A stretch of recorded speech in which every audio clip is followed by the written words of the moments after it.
Kushner and Manafort downloaded encrypted communication apps on the date of the Trump Tower meeting. Kushner and Manafort downloaded encrypted communication apps on the date of the Trump Tower meeting.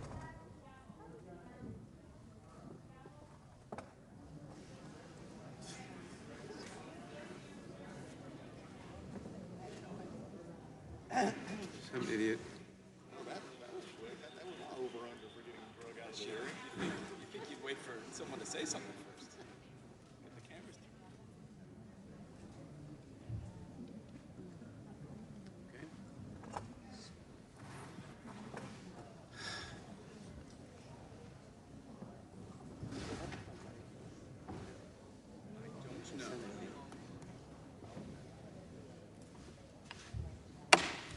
know. The Judiciary Committee will come to order. Without objection, the chair is authorized to declare recesses of the committee at any time. We welcome everyone to today's hearing on oversight of the report on the investigation into Russian interference in the 2016 presidential election. I will now recognize myself for a brief opening statement. Director Mueller, thank you for being here. I want to say just a few words about our themes today: responsibility, integrity, and accountability. Your career, for example, is a model of responsibility. You are a decorated Marine officer. You were awarded a Purple Heart and the Bronze Star for Valor in Vietnam. You served in senior roles at the Department of Justice, and in the immediate aftermath of 9/11, you served as director of the FBI. 2 years ago, you returned to public service to lead the investigation into Russian interference in the 2016 elections. You conducted that investigation with remarkable integrity. For 22 months, you never commented in public about your work, even when you were subjected to repeated and grossly unfair personal attacks. Instead, your indictments spoke for you, and in astonishing detail. Over the course of your investigation, you obtained criminal indictments against 37 people and entities. You secured the conviction of President Trump's campaign chairman, his deputy campaign manager, his national security advisor, and his personal lawyer, among others. In the Paul Manafort case alone, you recovered as much as $42 million, so that the cost of your investigation to the taxpayers approaches zero. And in your report, you offer the country accountability as well. In Volume 1, you find that the Russian government attacked our 2016 elections, quote, in a sweeping and systematic fashion, and that the attacks were designed to benefit the Trump campaign. Volume 2 walks us through 10 separate incidents of possible obstruction of justice, where, in your words, President Trump attempted to exert undue influence over your investigation. The president's behavior included, and I quote from your report, quote, public attacks on the investigation, non-public efforts to control it, and efforts in both public and private to encourage witnesses not to cooperate, close quote. Among the most shocking of these incidents, President Trump ordered his White House counsel to have you fired, and then to lie and deny that it had happened. He ordered his former campaign manager to convince the recused Attorney General to step in and limit your work. And he attempted to prevent witnesses from cooperating with your investigation. Although department policy barred you from indicting the president for this conduct, you made clear that he is not exonerated. Any other person who acted in this way would have been charged with crimes. And in this nation, not even the president is above the law. Which brings me to this committee's work. Responsibility, integrity, and accountability. These are the marks by which we who serve on this committee will be measured as well. Director Mueller, we have a responsibility to address the evidence that you have uncovered. You recognize as much when you said, quote, the Constitution requires a process other than the criminal justice system to formally accuse a sitting president of wrongdoing, close quote. That process begins with the work of this committee. We will follow your example, Director Mueller. We will act with integrity. We will follow the facts where they lead. We will consider all appropriate remedies. We will make our recommendation to the House when our work concludes. We will do this work because there must be accountability for the conduct described in your report, especially as it relates to the President. Thank you again, Director Mueller. We look forward to your testimony. It is now my pleasure to recognize the ranking member of the Judiciary Committee, the gentleman from Georgia, Mr. Collins, for his opening statement.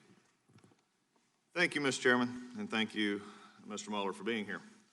For 2 years leading up to the release of the Mueller report, and in the 3 months since, Americans were first told what to expect and then what to believe. Collusion, we were told, was in plain sight, even if the special counsel's team didn't find it. When Mr. Mueller produced his report and Attorney General Barr provided it to every American, we read no American conspired with Russia to interfere in our elections, but learned the depths of Russia's malice toward America. We are here to ask serious questions about Mr. Mueller's work, and we will do that. After an extended, unhampered investigation, today marks an end to Mr. Mueller's involvement in an investigation that closed in April. The burden of proof for accusations that remain unproven is extremely high, and especially in light of the special counsel's thoroughness. We are told this investigation began as an inquiry into whether Russia meddled in our 2016 election. Mr. Mueller, you concluded they did. Russians accessed Democrat servers and disseminated sensitive information by tricking campaign insiders into revealing protected information. The investigation also reviewed whether Donald Trump, the president, sought Russian assistance as a candidate to win the presidency. Mr. Mueller concluded he did not. His family or advisors did not. In fact, the report concludes no one in the president's campaign colluded, collaborated, or conspired with the Russians. The president watched the public narrative surrounding this investigation, assume his guilt while he knew the extent of his innocence. Volume 2 of Mr. Mueller's report details the president's reaction to a frustrating investigation where his innocence was established early on. The president's attitude toward the investigation was understandably negative, yet the president did not use his authority to close the investigation. He asked his lawyer if Mr. Mueller had conflicts that disqualified Mr. Mueller from the job, but he did not shut down the investigation. The president knew he was innocent. Those are the facts of the Mueller report. Russia meddled in the 2016 election. The president did not conspire with the Russian, and nothing we hear today will change those facts. But one element of this story remains: the beginnings of the FBI investigation into the president. I look forward to Mr. Mueller's testimony about what he found during his review of the origins of the investigation. In addition, the Inspector General continues to review how baseless gossip can be used to launch an FBI investigation against a private citizen and eventually a president. Those results will be released, and we will need to learn from them to ensure government intelligence and law enforcement powers are never again used and turned on a private citizen or a potential or political candidate as a result of the political leanings of a handful of FBI agents. The origins and conclusions of the Mueller investigation are the same things: what it means to be American. Every American has a voice in our democracy, so it must protect the sanctity of their voice by combating election interference. Every American enjoys the presumption of innocence and guarantee of due process. If we carry anything away today, it must be that we increase our vigilance against foreign election interference while we ensure our government officials don't weaponize their power against the constitutional rights guaranteed to every U.S. citizen. Finally, we must agree that the opportunity cost here is too high.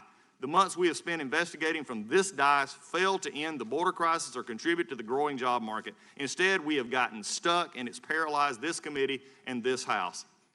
And as a side note, every week I leave my family and kids, the most important things to me, to come to this place because I believe this place is a place where we can actually do things and help people.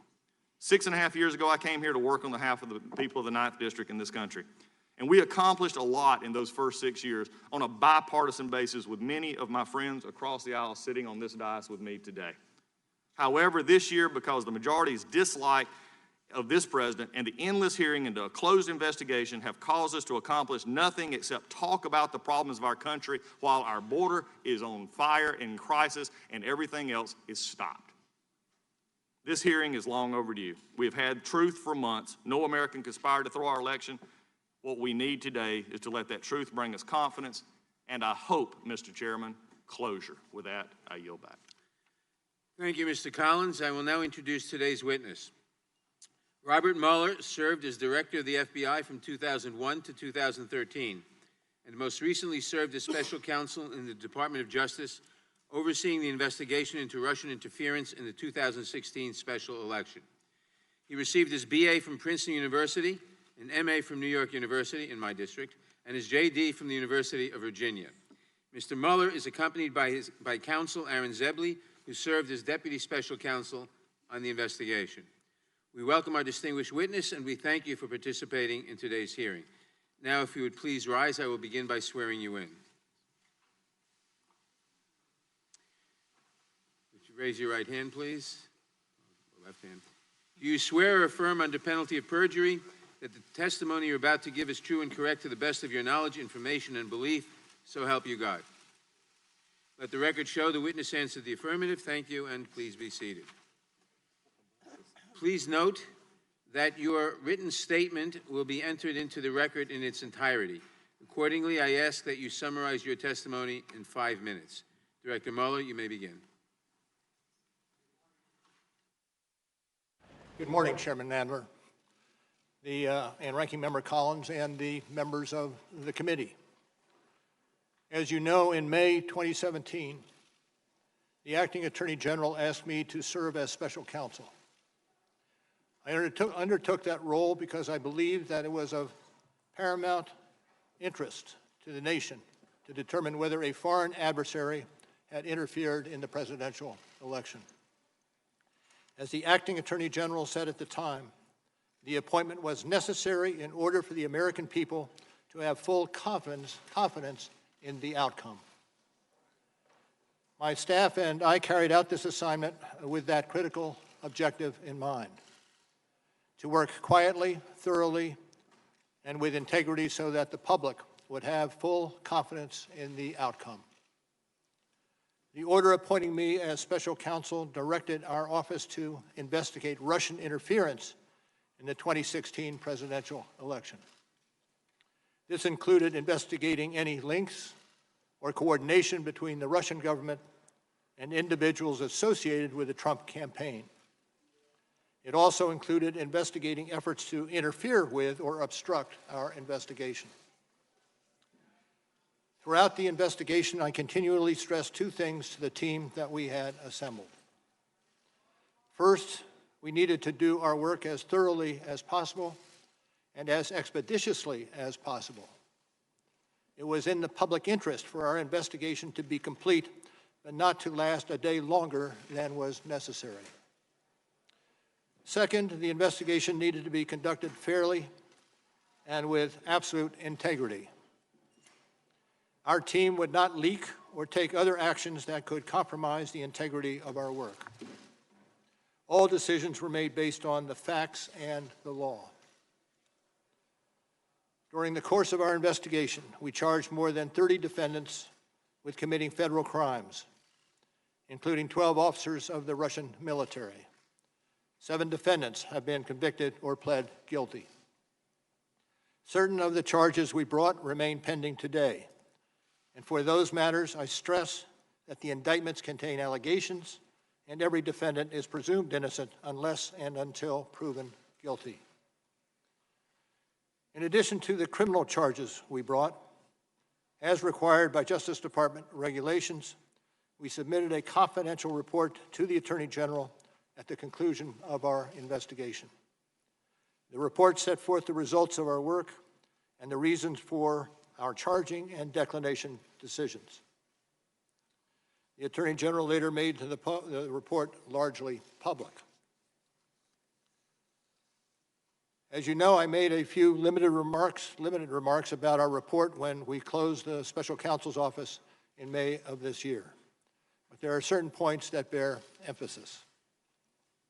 First, our investigation found that the Russian government interfered in our election in sweeping and systematic fashion. Second, the investigation did not establish that members of the Trump campaign conspired with the Russian government in its election interference activities. We did not address collusion, which is not a legal term. Rather, we focused on whether the evidence was sufficient to charge any member of the campaign with taking part in a criminal conspiracy, and it was not. Third, our investigation of efforts to obstruct the investigation and lie to investigators was of critical importance. Obstruction of justice strikes at the core of the government's effort to find the truth and to hold wrongdoers accountable. Finally, as described in Volume 2 of our report, we investigated a series of actions by the President towards the investigation. Based on Justice Department policy and principles of fairness, we decided we would not make a determination as to whether the President committed a crime. That was our decision then, and it remains our decision today. Let me say a further word about my appearance today. It is unusual for a prosecutor to testify about a criminal investigation. And given my role as a prosecutor, there are reasons why my testimony will necessarily be limited. First, public testimony could affect several ongoing matters. In some of these matters, court rules or judicial orders limit the disclosure of information to protect the fairness of the proceedings. And consistent with long-standing Justice Department policy, it would be inappropriate for me to comment in any way that could affect an ongoing matter. Second, the Justice Department has asserted privileges concerning investigative information and decisions, ongoing matters within the Justice Department, and deliberations within our office. These are Justice Department privileges that I will respect. The Department has released a letter discussing the restrictions on my testimony. I therefore will not be able to answer questions about certain areas that I know are of public interest.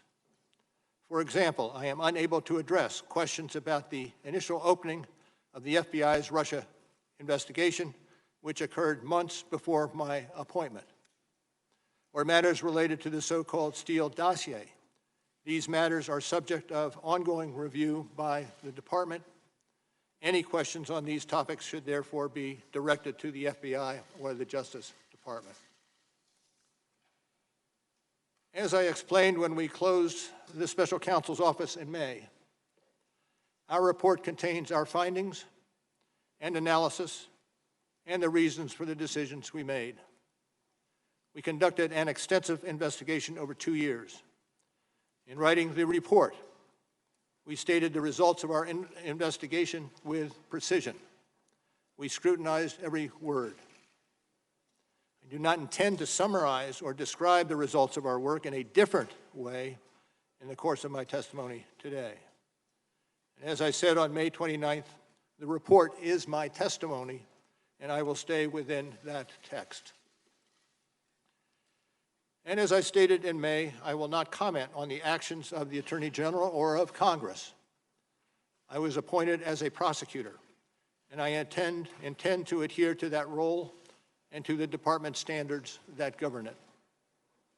I'll be joined today by Deputy Special Counsel Aaron Zebley.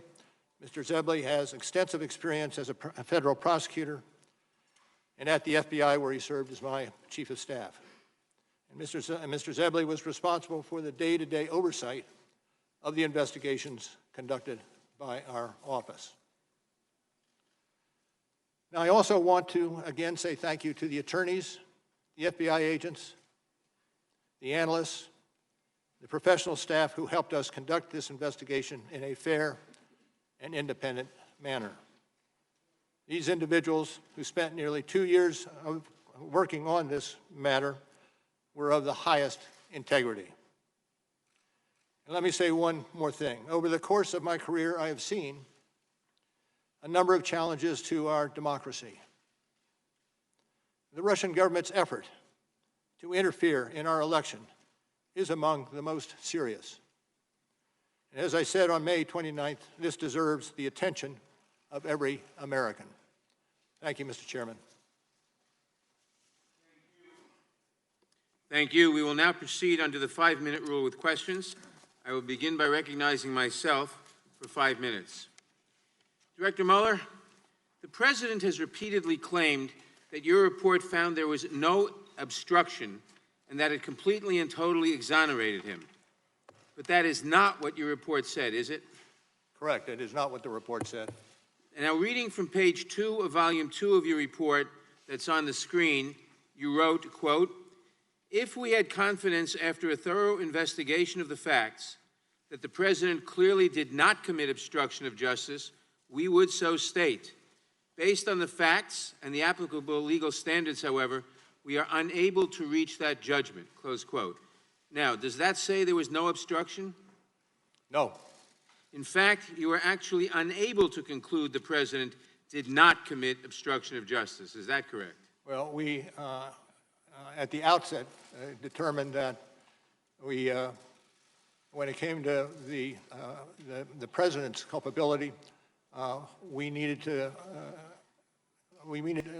go forward only after taking into account the OLC opinion that indicated that a president, a sitting president, cannot be indicted. So the report did not conclude that he did not commit obstruction of justice. Is that correct? That is correct. And what about total exoneration? Did you actually totally exonerate the President? No. Now, in fact, your report expressly states that it does not exonerate the President. It does. And your investigation actually found, quote, multiple acts by the President that were capable of exerting undue influence over law enforcement investigations, including the Russian interference and obstruction investigations. Is that correct? Correct. Now, Director Mueller, can you explain in plain terms what that finding means so the American people can understand it? Well, the finding indicates that the President was not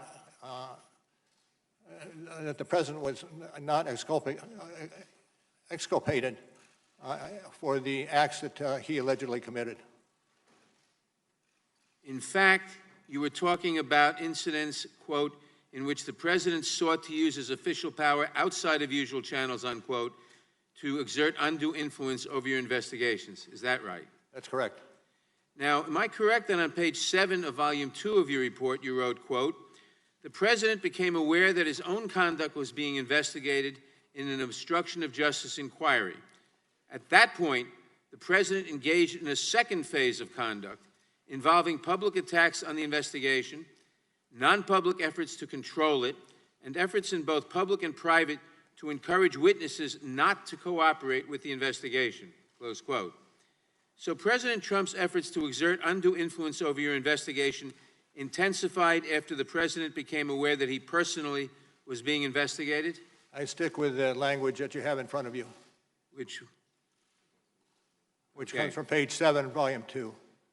Now, is it correct that if you concluded that the President committed the crime of obstruction, you could not publicly state that in your report or here today? Can you repeat the question, sir? Is it correct that if you had concluded that the President committed the crime of obstruction, you could not publicly state that in your report or here today? Well, I would say the statement would be that you would not indict, and you would not indict because under the OLC opinion, a sitting president, excuse me, cannot be indicted, be unconstitutional. So you could not state that because of the OLC opinion, if that would have been your conclusion? OLC opinion with some guide, yes. But under DOJ, under Department of Justice policy, the President could be prosecuted for obstruction of justice crimes after he leaves office, is correct? True. Thank you. Did any senior White House official refuse a request to be interviewed by you and your team? I don't believe so. The President? Well, let me take that back. I would have to look at it, but I'm not certain that that was the case. Did the President refuse a request to be interviewed by you and your team? Yes. Yes. And is it true that you tried for more than a year to secure an interview with the President? Yes. And is it true that you and your team advised the President's lawyer that, quote, an interview with the President is vital to our investigation, close Yes. quote? Yes. And is it true that you also, quote, stated that it is in the interest of the Presidency and the public for an interview to take place, close quote? Yes. But the President still refused to sit for an interview by you or your team? True. True. And did you also ask him to provide written answers to questions on the 10 possible episodes of obstruction of justice crimes involving him? Yes. Did he provide any answers to a single question about whether he engaged in obstruction of justice crimes? I would have to check on that. I'm not certain. Director Mueller, we are grateful that you are here to explain your investigation and findings. Having reviewed your work, I believe anyone else who would engage in the conduct described in your report would have been criminally prosecuted. Your work is vitally important to this committee and the American people because no one is above the law. I'll now recognize the gentleman from Georgia, Mr. Collins. Thank you, Mr. Chairman. And we're moving, I know, understand, and just reiterating the 5-minute rule. Mr. Mueller, I have several questions, many of which that you just answered will be questioned here in a moment, but I want to lay some foundation. So we'll go through these fairly quickly. I'll talk slowly. I'm said that I talk fast. I will talk slowly. Thank you, sir. In your press conference, you stated any testimony from your office would not go beyond our report. We chose these words carefully. The work speaks for itself. I would not provide information beyond that which is already public in any appearance before Congress. Do you stand by that statement? Yes. Since closing the special counsel's office in May of 2019, have you conducted any additional interviews or obtained any new information in your role as special counsel? In the wake of the report? Since the closing of the office in May of 2019. And the question was, have you conducted any new interviews and any new witnesses, No. anything? And you can confirm you're no longer special counsel, correct? I am no longer special counsel. At any time with the investigation, was your investigation curtailed or stopped or hindered? No. Were you or your team provided any questions by members of Congress or the majority ahead of your hearing today? No. Your report states that your investigative team included 19 lawyers and approximately 40 FBI agents and analysts and accountants. Are those numbers accurate? Could you repeat that, please? 40 FBI agents, 19 lawyers, intelligence analysts, and forensic accountants. Are those numbers accurate? This was included in your report. Generally, yes.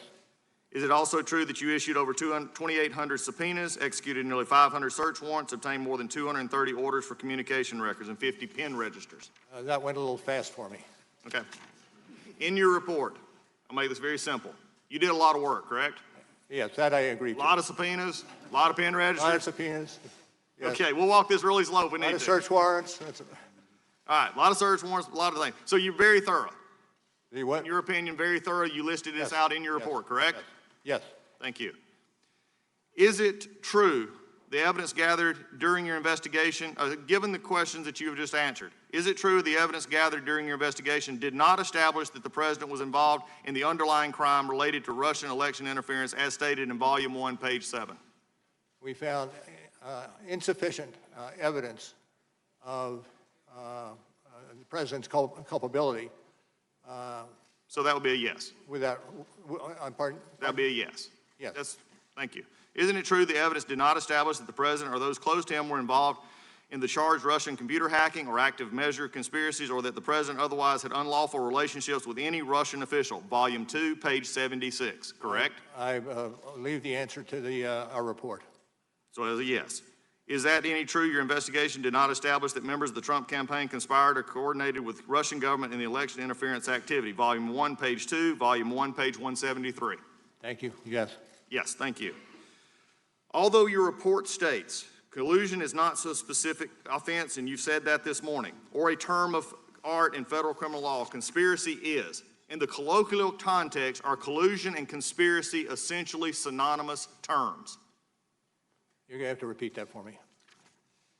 Collusion is not a specific offense or a term of art in the federal criminal law. Conspiracy is. Yes. In the colloquial context, known public context, collusion and conspiracy are essentially synonymous terms, correct? No. If no, on page 180 of volume 1 of your report, you wrote, as defined in legal dictionaries, collusion is largely synonymous with conspiracy, as that crime is set forth in the General Federal Conspiracy Statute 18 U.S.C. 371. You said at your May 29th press conference and here today, you choose your words carefully. Are you sitting here today testifying something different than what your report states? Well, what I'm asking is if you can give me the citation, I can look at the citation and evaluate whether it is accurate. Okay, let me just be clarified. You stated that you would stay within the report. I just stated your report back to you. And you said that collusion and conspiracy were not synonymous terms. That was your answer, was no. That's correct. In that, page 180 of volume 1 of your report, it says, as defined in legal dictionaries, collusion is largely synonymous with conspiracy, as that crime is set forth in General Conspiracy Statute 18 U.S.C. 371. Now, you said you chose your words carefully. Are you contradicting your report right now? Not when I read it. So you would change your answer to yes then? No. If you look at the language. I'm reading your report, sir. It's a yes or no page, answer. Page 180. Page 180, volume 1. Okay. This was from your report. Correct. And I leave it with the report. So the report says, yes, they are synonymous. Yes. Hopefully, for finally, out of your own report, we can put to bed the collusion and conspiracy. One last question as we're going through. Did you ever look into other countries investigated in the Russian interference into our election? Were other countries investigated or found knowledge that they had interference in our election? I'm not going to discuss other matters. That I yield back. Gentleman yields back. The gentlelady from California. Director Mueller, as you've heard from the chairman, we're mostly going to talk about obstruction of justice today, but the investigation of Russia's attack that started your investigation is why evidence of possible obstruction is serious. To what extent did the Russian government interfere in the 2016 presidential election? Could you repeat that, ma'am? To what extent did the Russian government interfere in the 2016 presidential election? Well, particularly when it came to computer crimes and the like, the government was implicated.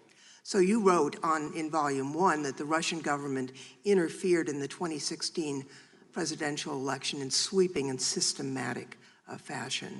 You also described in your report that the then Trump campaign chairman, Paul Manafort, shared with a Russian operative, Kalimnik, the campaign strategy for winning Democratic votes in Midwestern states and internal polling data of the campaign. Isn't that correct? Correct. They also discussed the status of the Trump campaign and Manafort's strategy for winning Democratic votes in Midwestern states.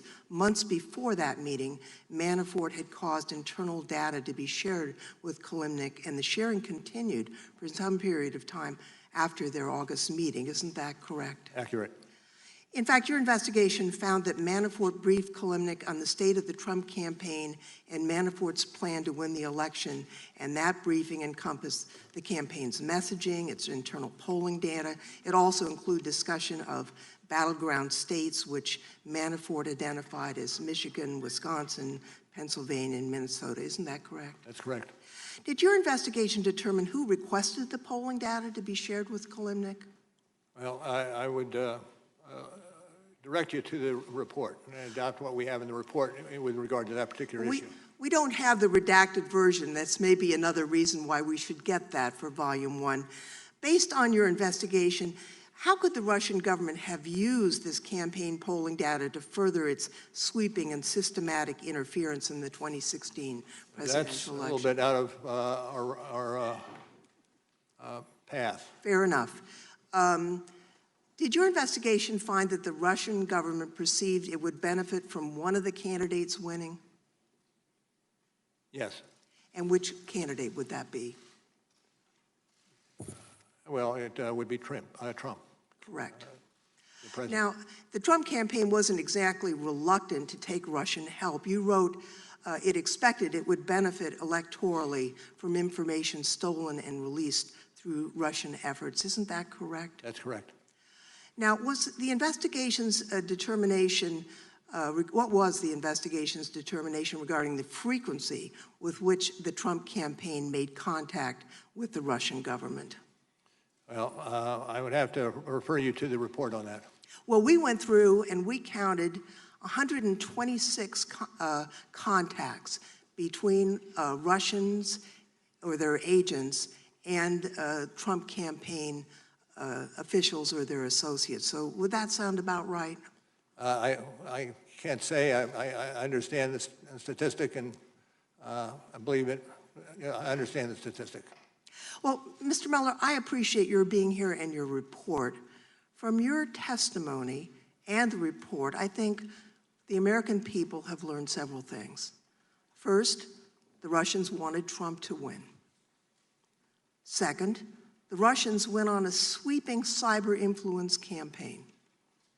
The Russians hacked the DNC, and they got the Democratic game plan for the election.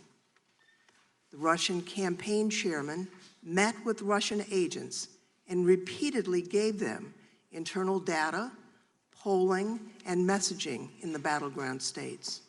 So while the Russians were buying ads and creating propaganda to influence the outcome of the election, they were armed with inside information that they had stolen through hacking from the DNC and that they had been given by the Trump campaign chairman, Mr. Manafort.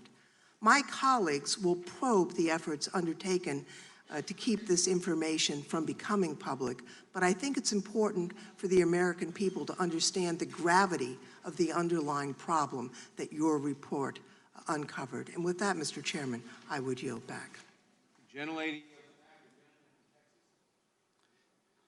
Good morning, Director. If you'll let me quickly summarize your opening statement this morning. You said in Volume 1 on the issue of conspiracy, the special counsel determined that the investigation did not establish that members of the Trump campaign conspired or coordinated with the Russian government in its election interference activities. And then in Volume 2, for reasons that you explained, the special counsel did not make a determination on whether there was an obstruction of justice crime committed by the president. Is that fair? Yes, sir. All right, now in explaining that special counsel did not make what you called a traditional prosecution or declination decision, the report on the bottom of page 2 of volume 2 reads as follows. The evidence we obtained about the president's actions and intent presents difficult issues that prevent us from conclusively determining that no criminal conduct occurred. Accordingly, while this report does not conclude that the president committed a crime, it also does not exonerate him. Now, I read that correctly? Yes. All right. Now, your report, and today you said at all times the special counsel team operated under, was guided by, and followed Justice Department policies and principles. So which DOJ policy or principle sets forth a legal standard that an investigated person is not exonerated if their innocence from criminal conduct is not conclusively determined? Can you repeat the last part of that question? Yeah. Which DOJ policy or principle set forth a legal standard that an investigated person is not exonerated if their innocence from criminal conduct is not conclusively determined. Where does that language come from, Director?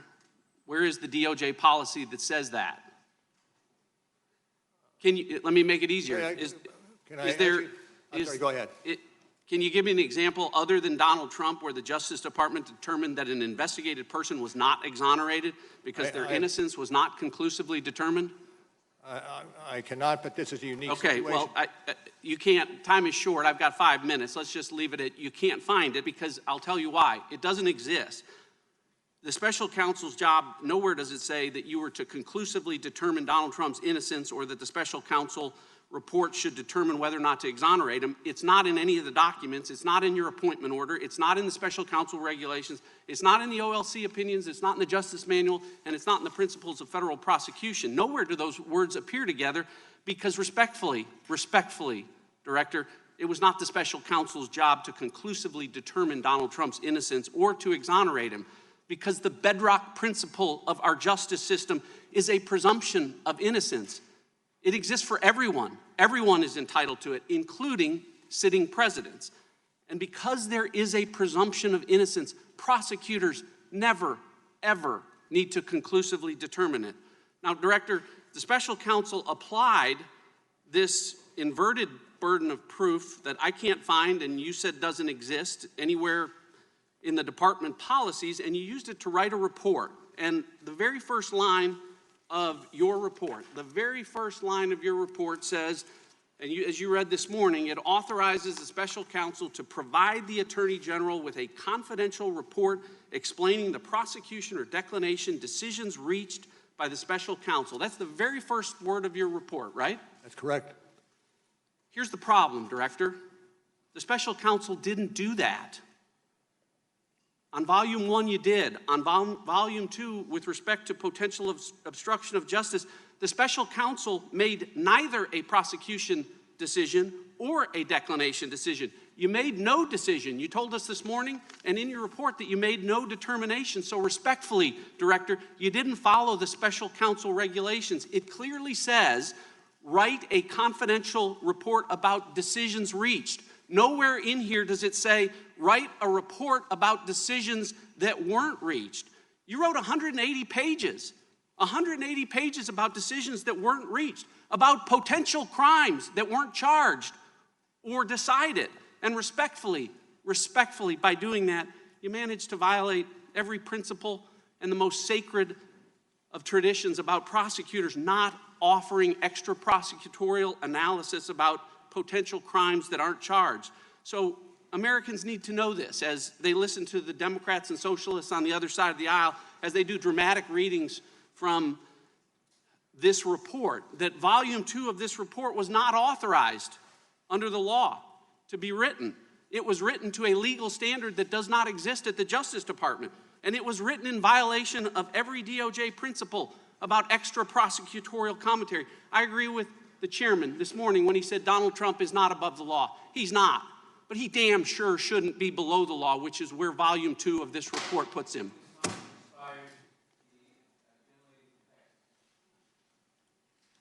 Thank you, Mr. Chairman. Director Mueller, good morning. Your exchange with the gentlelady from California demonstrates what is at stake.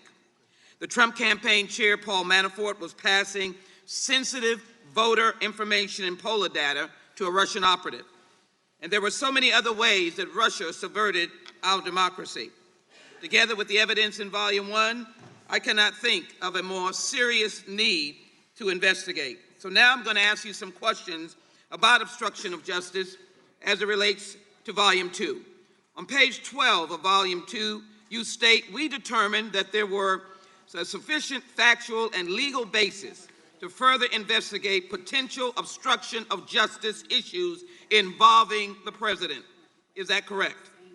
And do you have the citations, ma'am? Page 12, Volume 2. And which portion of that page?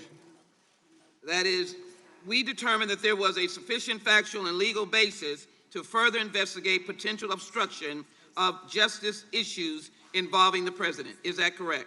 Yes. Your report also describes at least 10 separate instances of possible obstruction of justice that were investigated by you and your team. Is that correct? Yes. In fact, the table of contents serves as a very good guide of some of the acts of that obstruction of justice that you investigated, and I put it up on the screen. On page 157 of Volume 2, you describe those acts, and they range from the President's effort to curtail the special counsel's investigation, the President's further efforts to have the Attorney General take over the investigation, the President's orders Don McGahn to deny that the President tried to fire the special counsel, and many others. Is that correct? Yes. I direct you now to what you wrote, Director Mueller. The President's pattern of conduct as a whole sheds light on the nature of the President's acts and the inferences that can be drawn about his intent. Does that mean you have to investigate all of his conduct to ascertain true motive? No.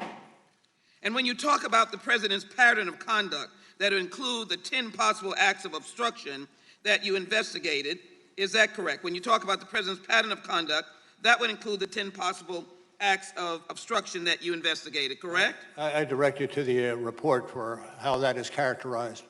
Thank you. Let me go to the screen again. And for each of those 10 potential instances of obstruction of justice, you analyze 3 elements of the crime of obstruction of justice: an obstructive act, a nexus between the act and an official proceeding, and corrupt intent. Is that correct? Yes. You wrote on page 178, volume 2 in your report about corrupt intent: actions by the President to end a criminal investigation into his own conduct to protect against personal embarrassment or legal liability would constitute a core example of corruptly motivated conduct. Is that correct? Yes. To the screen again, even with the evidence you did find, is it true, as you note on page 76 of volume 2, that the evidence does indicate that a thorough FBI investigation would uncover facts about the campaign and the President personally that the President could have understood to be crimes or that would give rise to legal, personal, and political concerns? I rely on the language of the report. Is that relevant to potential obstruction of justice? Is that relevant to potential obstruction of justice? Yes. You further elaborate on page 157, obstruction of justice can be motivated by a desire to protect non-criminal personal interests, to protect against investigations where underlying criminal liability falls into a gray area, or to avoid personal embarrassment. Is that correct? Yes. I have on the screen. Is that correct on the screen? Can you repeat the question? And now that I have the language on the screen. Is it correct, as you further elaborate, obstruction of justice can be motivated by a direct desire to protect non-criminal personal interests, to protect against investigations where underlying criminal liability falls into a gray area, Yes. or to avoid? Is that true? Yes. And is it true that the impact, pardon? Can you read the last question? The last question was I want to make certain I got it accurate. No, the last question was the language on the screen asking you if that's correct. Yes. Okay.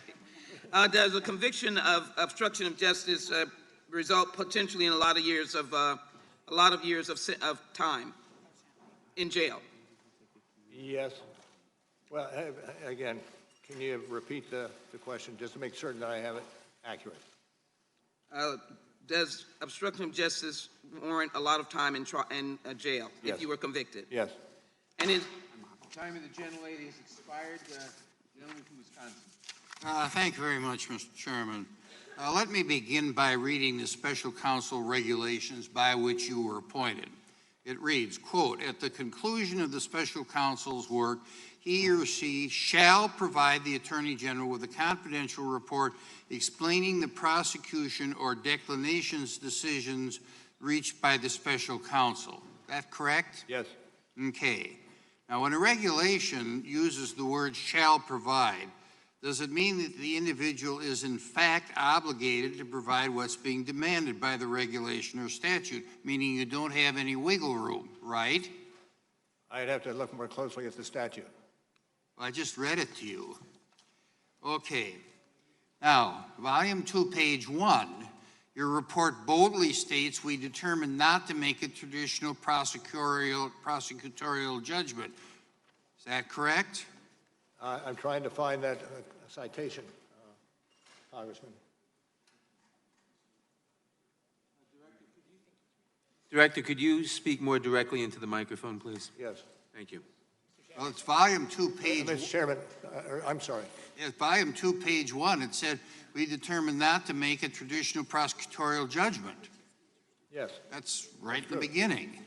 Now, since you decided under the OLC opinion that you couldn't prosecute a sitting president, meaning President Trump, why did we have all of this investigation of President Trump that the other side is talking about when you knew that you weren't going to prosecute him? Well, you don't know where the investigation is going to lie, and the OLC opinion itself says that you can continue the investigation even though you are not going to indict the president.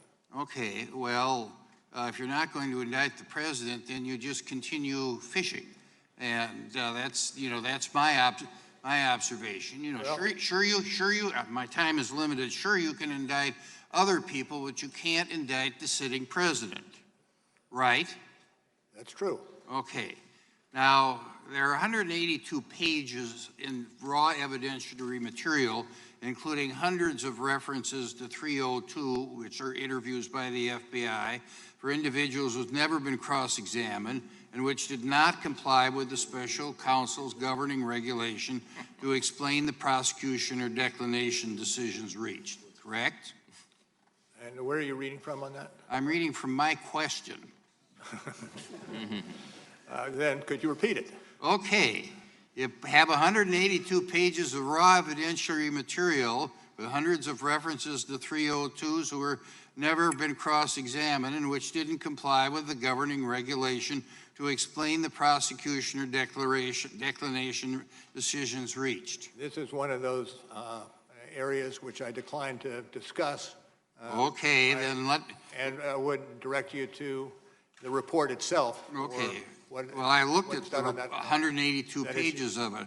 Let me switch gears. Mr. Shabbat and I were on this committee during the Clinton impeachment. Now, while I recognize that the independent counsel statute under which Kenneth Starr operated is different from the special counsel statute, he, in a number of occasions in his report, stated that the President Clinton's actions may have risen to impeachable conduct, recognizing that it is up to the House of Representatives to determine what conduct is impeachable. You never used the term raising to impeachable conduct for any of the 10 instances that the gentlewoman from Texas did. Is it true that there's nothing in Volume 2 of the report that says that the president may have engaged in impeachable conduct? Well, we have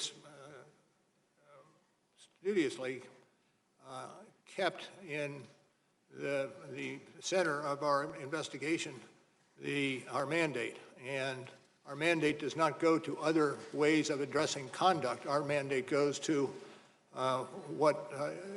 developing the report and turning the report into the Attorney General. With due respect, it seems to me, that there are a couple of statements that you made, that said that this is not for me to decide, and the implication is that this is for this committee to decide.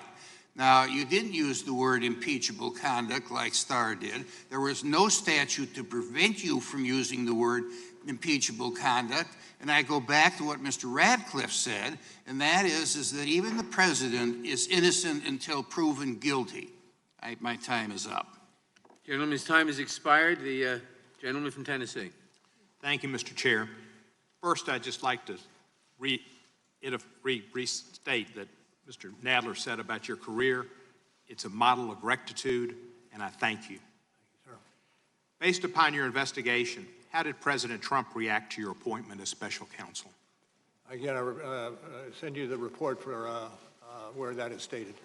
Well, there is a quote from page 78 of your report, volume 2, which reads, when Sessions told the president that a special counsel had been appointed, the president slumped back in his chair and said, quote, oh my God, this is terrible. This is the end of my presidency. I'm effed, unquote. Did Attorney General Sessions tell you about that little talk? I'm not Director, please speak into the microphone.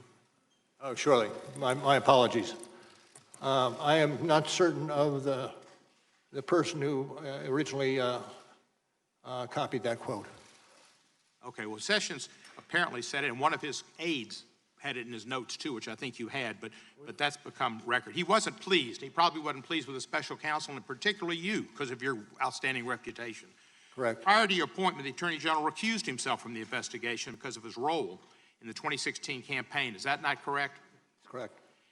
Recusal means the Attorney General could not be involved in the investigation. Is that correct? That's the effect of recusal, yes. And so instead, another Trump appointee, as you know Mr. Sessions was, Mr. Rosenstein became in charge of it. Is that correct? Yes. Wasn't Attorney General Sessions following the rules and professional advice of the Department of Justice ethics folks when he recused himself from the investigation? Yes. And yet the President repeatedly expressed his displeasure at Sessions' decision to follow those ethics rules to recuse himself from oversight of that investigation. Is that not correct? That's accurate based on what is written in the report. And the President's reaction to the recusal is noted in the report. Mr. Bannon recalled that the President was mad as Bannon had ever seen him, and he screamed at McGahn about how weak Sessions was. Do you recall that from the report? That's in the report, yes. Despite knowing that Attorney General Sessions was not supposed to be involved in the investigation, the President still tried to get the Attorney General to unrecuse himself after you were appointed special counsel. Is that correct? Yes. In fact, your investigation found that at some point after your appointment, quote, the President called Sessions at his home and asked if he would unrecuse himself. Is that not true? It's true. Now, that wasn't the first time the President had asked Sessions to unrecuse himself, was it? I know there were at least 2 occasions. And one of them was with Flynn, and one of them was when Sessions and McGahn flew to Mar-a-Lago to meet with the President. Sessions recalled that the President pulled him aside to speak alone and suggested he should do this unrecusal act. Correct? Correct. And then when Michael Flynn, a few days after Flynn entered a guilty plea for lying to federal agents and indicated his intent to cooperate with that investigation, Trump asked to speak to Sessions alone again in the Oval Office and again asked Sessions to unrecuse himself. True? I refer you to the report for that. Page 109, Volume 2. Thank you, sir. Do you know of any point when the President personally expressed anger or frustrations at Sessions? I'd have to pass on that.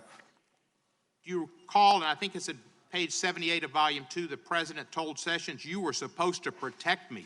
You were supposed to protect me, or words to that effect. Correct.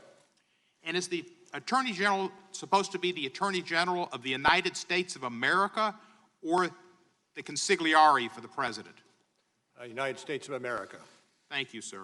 In fact, you wrote in your report that the President repeatedly sought to convince Sessions to unrecuse himself so Sessions could supervise the investigation in a way that would restrict its scope. Is that correct? Rely on the report. How could Sessions have restricted the scope of your investigation? Well, I'm not going to speculate. If he, quite obviously, if he took over or was Attorney General, he would have greater latitude in his actions that would enable him to do things that otherwise he could not. On page 113, you said the President believed that an unrecused Attorney General would play a protective role and could shield the President from the ongoing investigation. Regardless of all that, I want to thank you, Director Mueller, for your life of rectitude and service to our country. It's clear from your report and the evidence that the President wanted former Attorney General Sessions to violate the Justice Department ethics rules by taking over your investigation and improperly interfering with it to protect himself and his campaign. Your findings are so important because in America, nobody is above the law. I yield back the balance of my time. Thank the gentleman for yielding back. The gentleman from Ohio. Thank you. Director Mueller, my Democratic colleagues were very disappointed in your report. They were expecting you to say something along the lines of, here's why President Trump deserves to be impeached, much as Ken Starr did relative to President Clinton back about 20 years ago. Well, you didn't. So their strategy had to change. Now they allege that there's plenty of evidence in your report to impeach the president, but the American people just didn't read it. And this hearing today is their last best hope to build up some sort of groundswell across America to impeach President Trump. That's what this is really all about today. Now, a few questions. On page 103 of Volume 2 of your report, when discussing the June 2016 Trump Tower meeting, you referenced, quote, the firm that produced the Steele reporting, unquote. The name of that firm was Fusion GPS. Is that correct? And you're on page 103? 103, that's correct, volume 2. When you talk about the firm that produced the Steele reporting, the name of the firm that produced that was Fusion GPS. Is that correct? Well, I'm not familiar with that. And Well, let me just help you. It was. It's not a trick question. Right? It was Fusion GPS. Now, Fusion GPS produced the opposition research document widely known as the Steele dossier, and the owner of Fusion GPA was someone named Glenn Simpson. Are you familiar with? This is outside my purview. Okay. Glenn Simpson was never mentioned in the 448-page Mueller report, was he? Well, as I say, it's outside my purview, and it's being handled in the department by others. Okay. Well, he was not. 448 pages. The owner of Fusion GPS that did the Steele dossier, that started all this, he's not mentioned in there. Let me move on. At the same time, Fusion GPS was working to collect opposition research on Donald Trump from foreign sources on behalf of the Clinton campaign and the Democratic National Committee. It also was representing a Russian-based company, Prevazon, which had been sanctioned by the U.S. government. Are you aware of that? It's outside my purview. Okay, thank you. One of the key players I'll go to something different. One of the key players in the June 2016 Trump Tower meeting was Natalia Vizhnetska, who you described in your report as a Russian attorney who advocated for the repeal of the Magnitsky Act.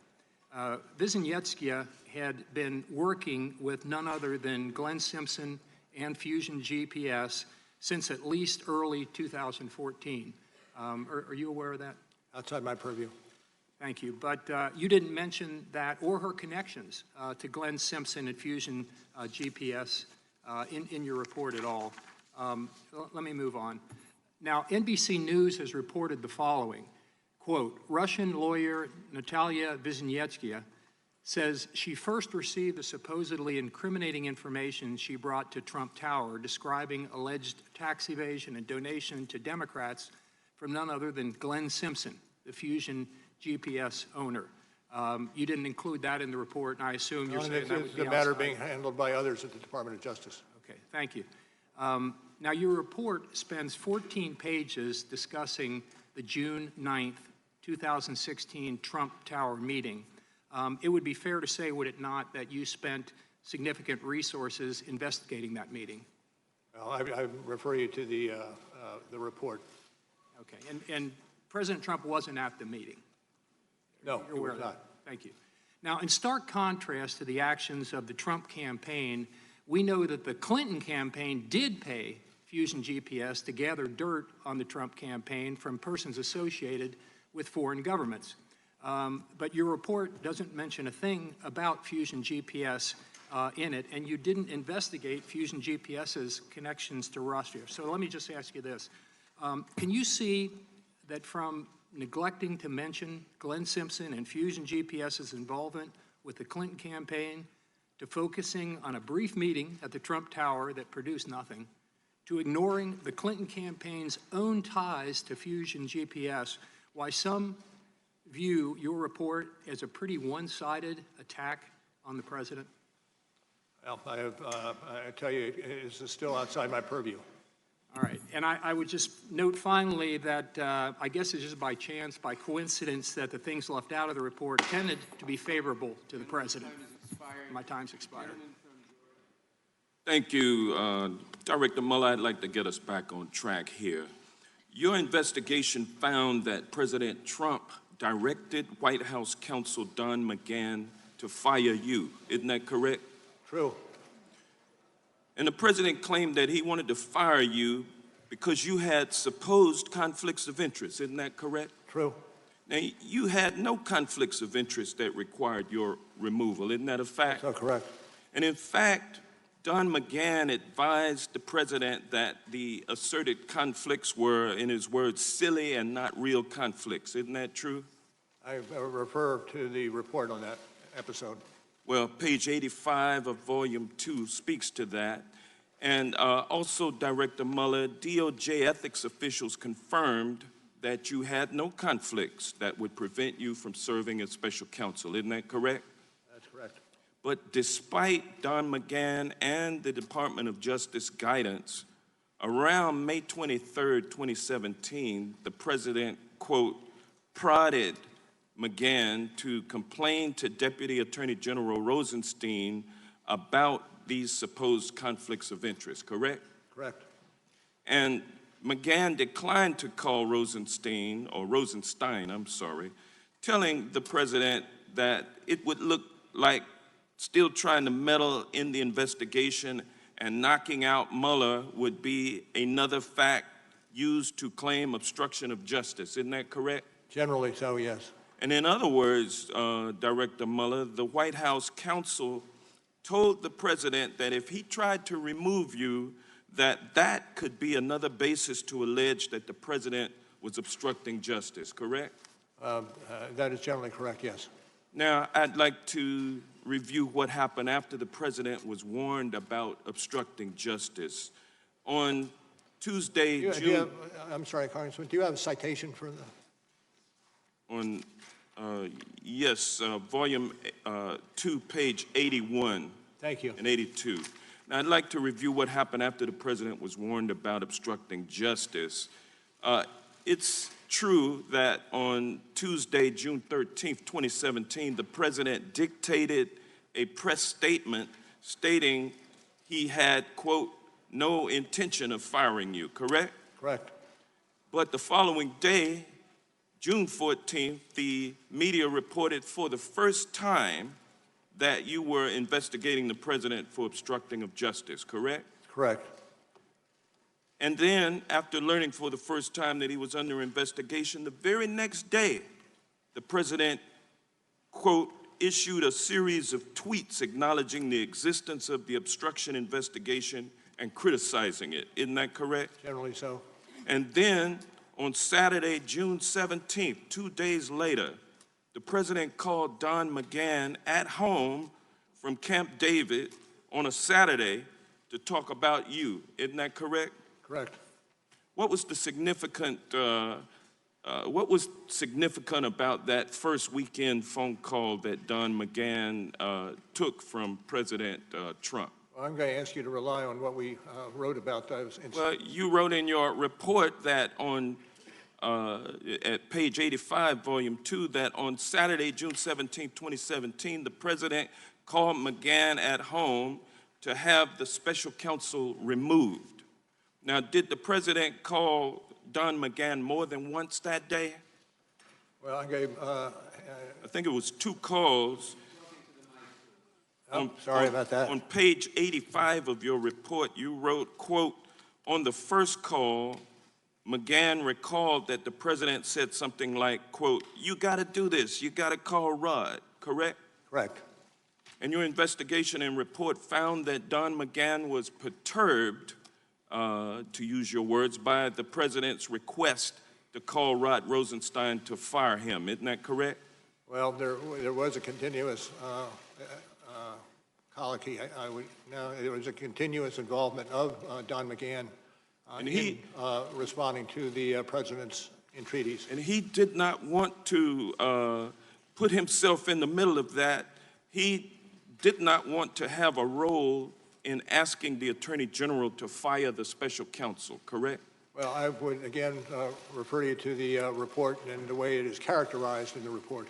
Thank you. At volume 2, page 85, it states that he didn't want to have the Attorney General, he didn't want to have a role in trying to fire the Attorney General. So at this point, I will yield back. Thank you, Mr. Chairman.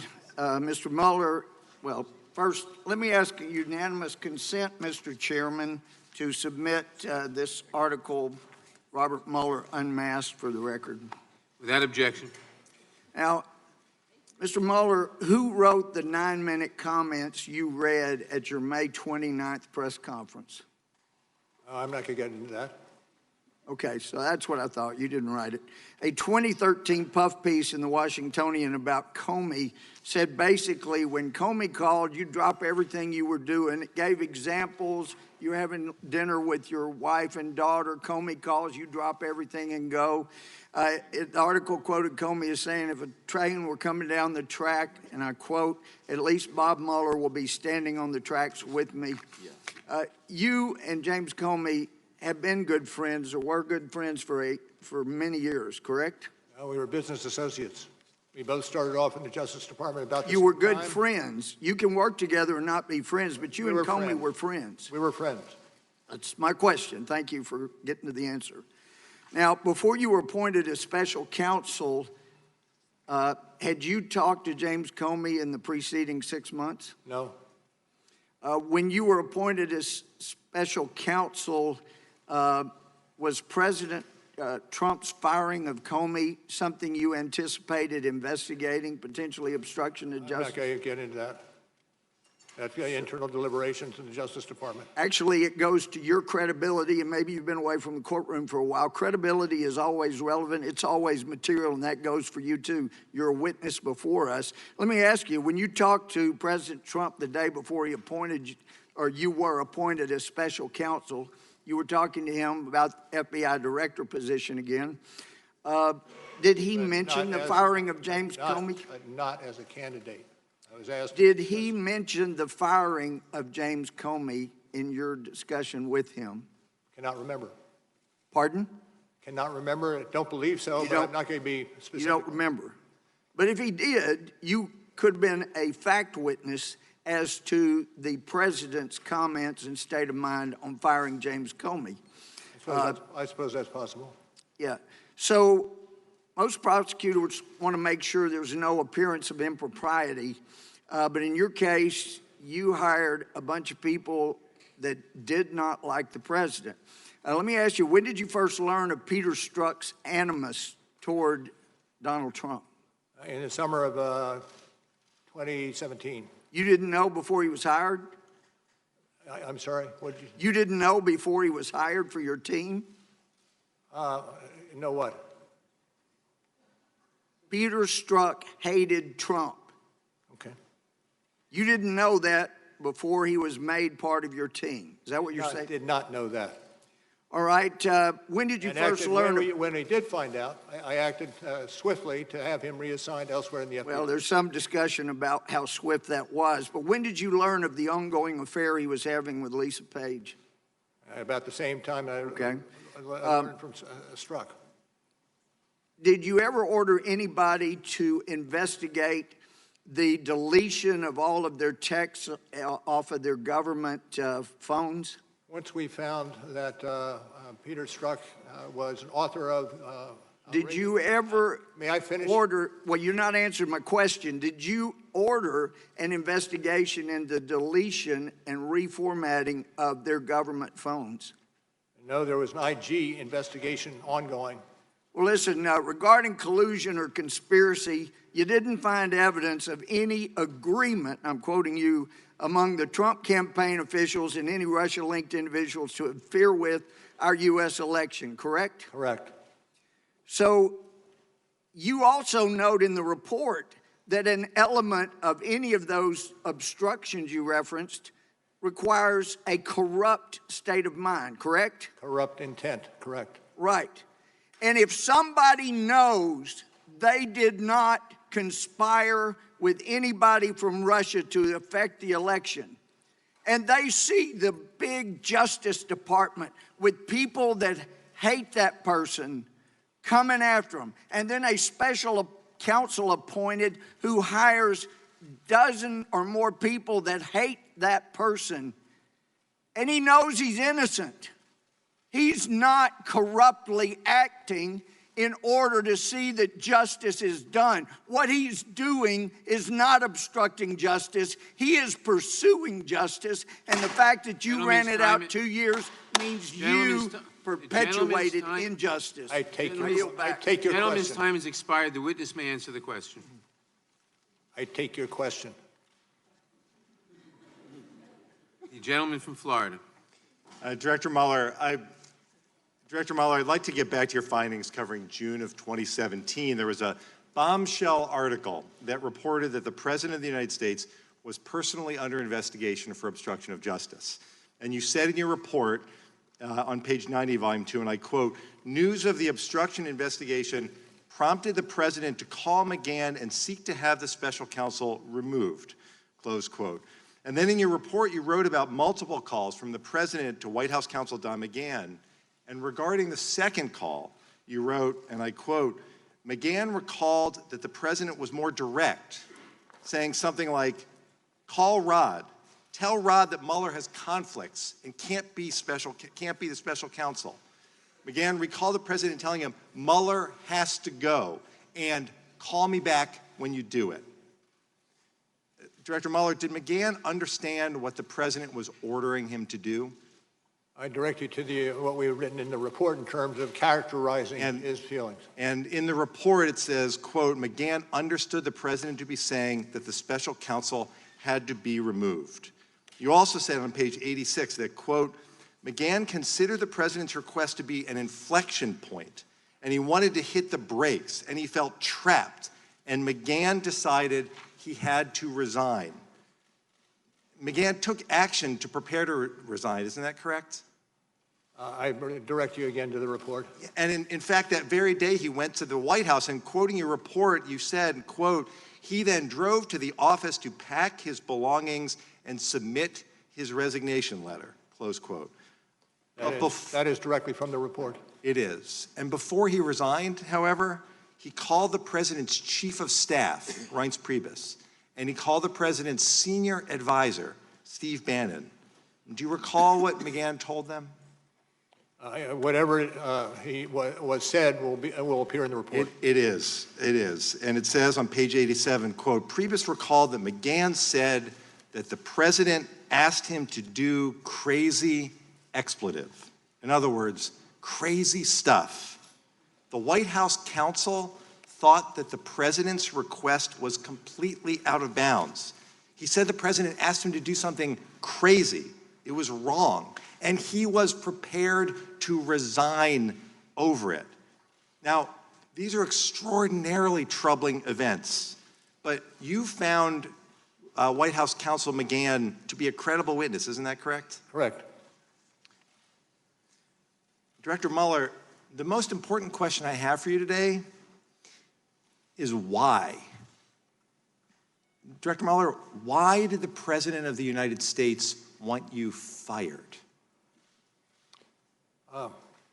I can't answer that question.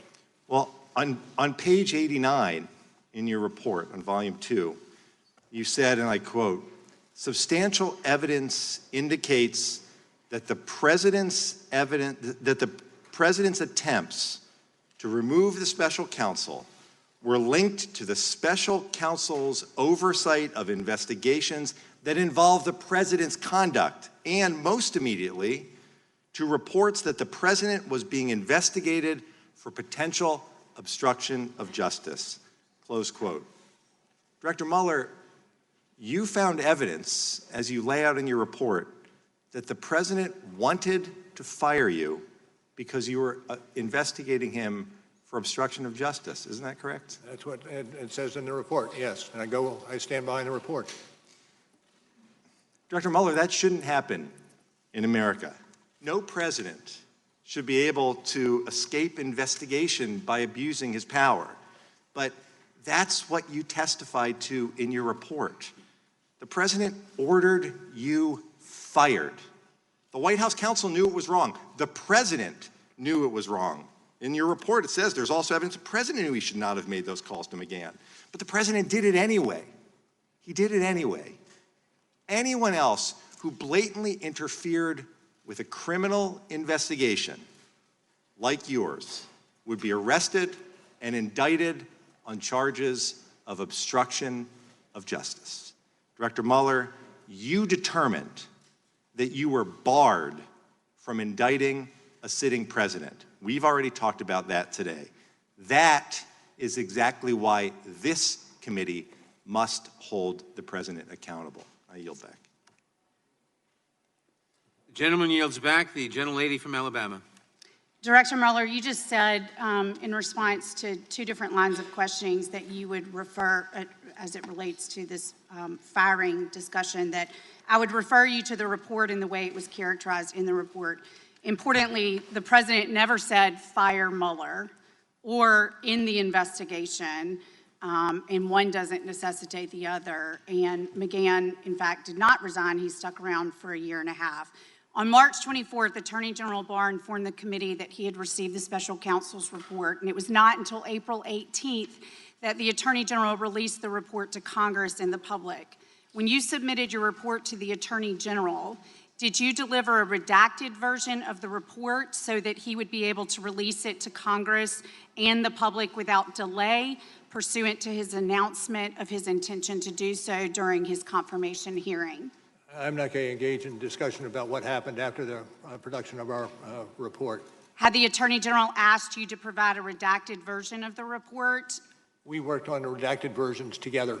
Did he ask you for a version where the grand jury material was separated? Not going to get into details. Is it your belief that an unredacted version of the report could be released to Congress or the public? That's not within my purview.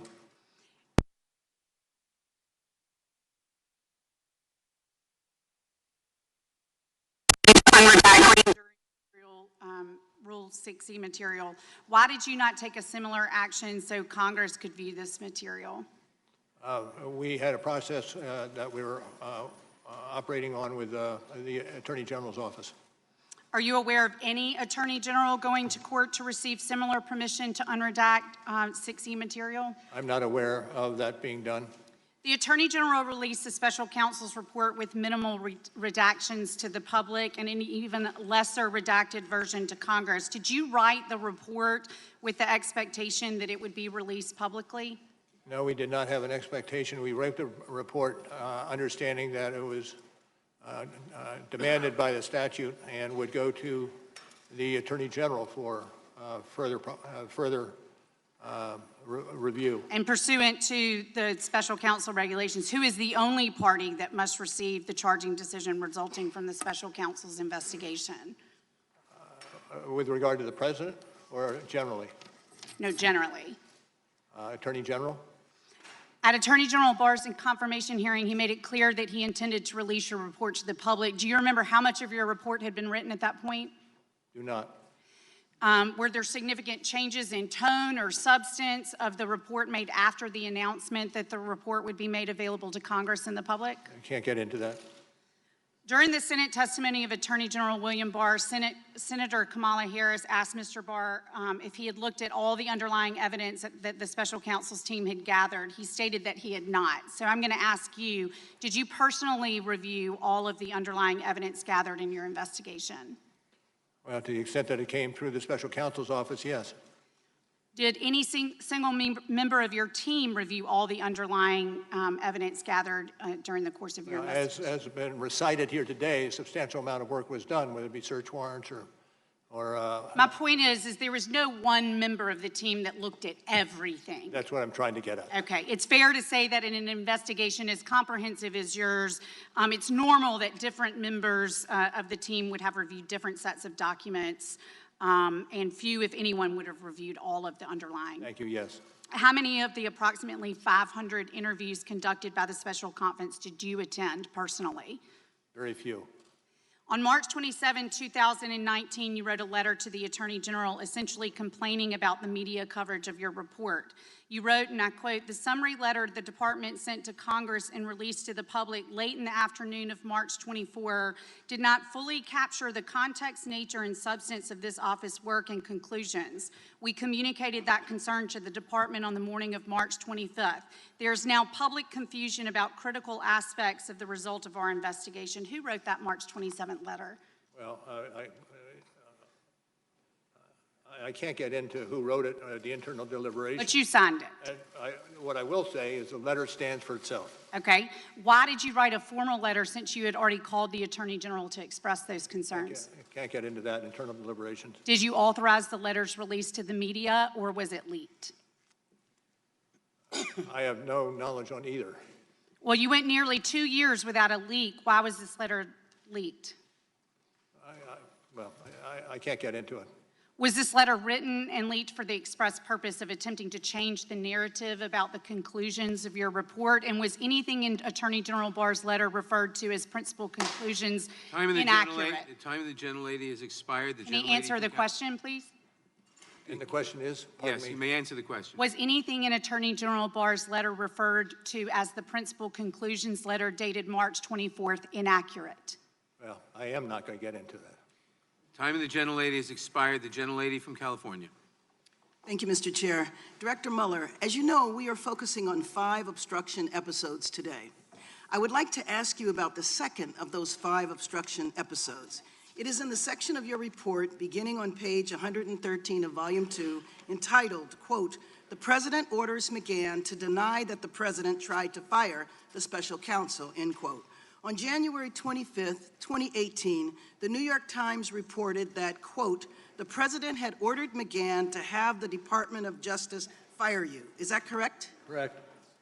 And that story related to the events you already testified about here today. The President's calls to McGahn to have you removed, correct? Correct. After the news broke, did the President go on TV and deny the story? Do not know. In fact, the President said, quote, "Fake news, folks, fake news, a typical New York Times fake story," end quote, correct? Correct. But your investigation actually found substantial evidence that McGahn was ordered by the President to fire you, correct? Yes. Did the President's personal lawyer do something the following day in response to that news report? I'd refer you to the coverage of this in the report.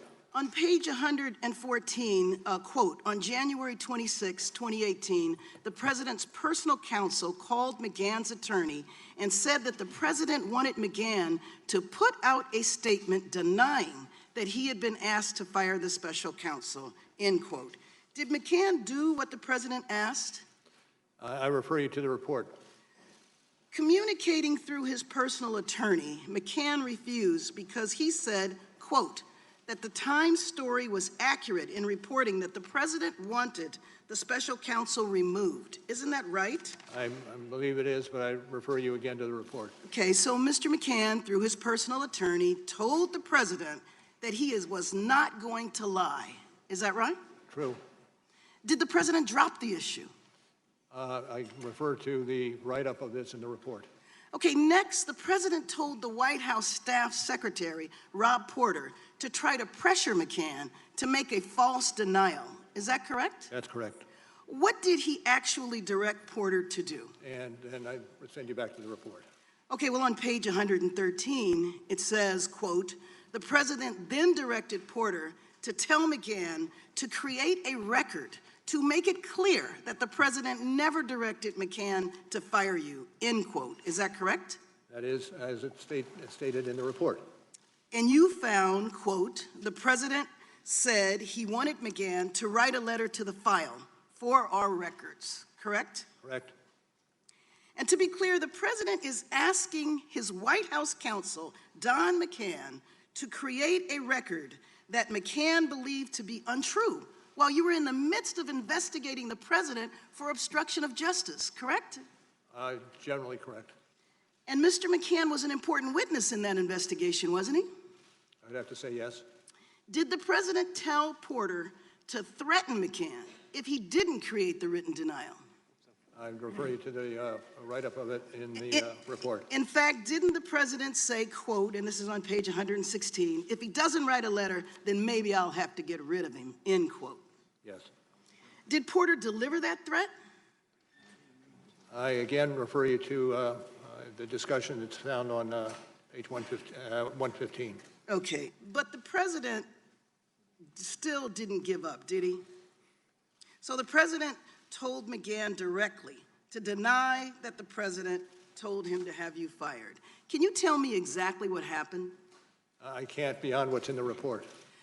Well, on page 116, it says the President met him in the Oval Office. Quote, "The President began the Oval Office meeting by telling McGahn that the New York Times story didn't look good and McGahn needed to correct it."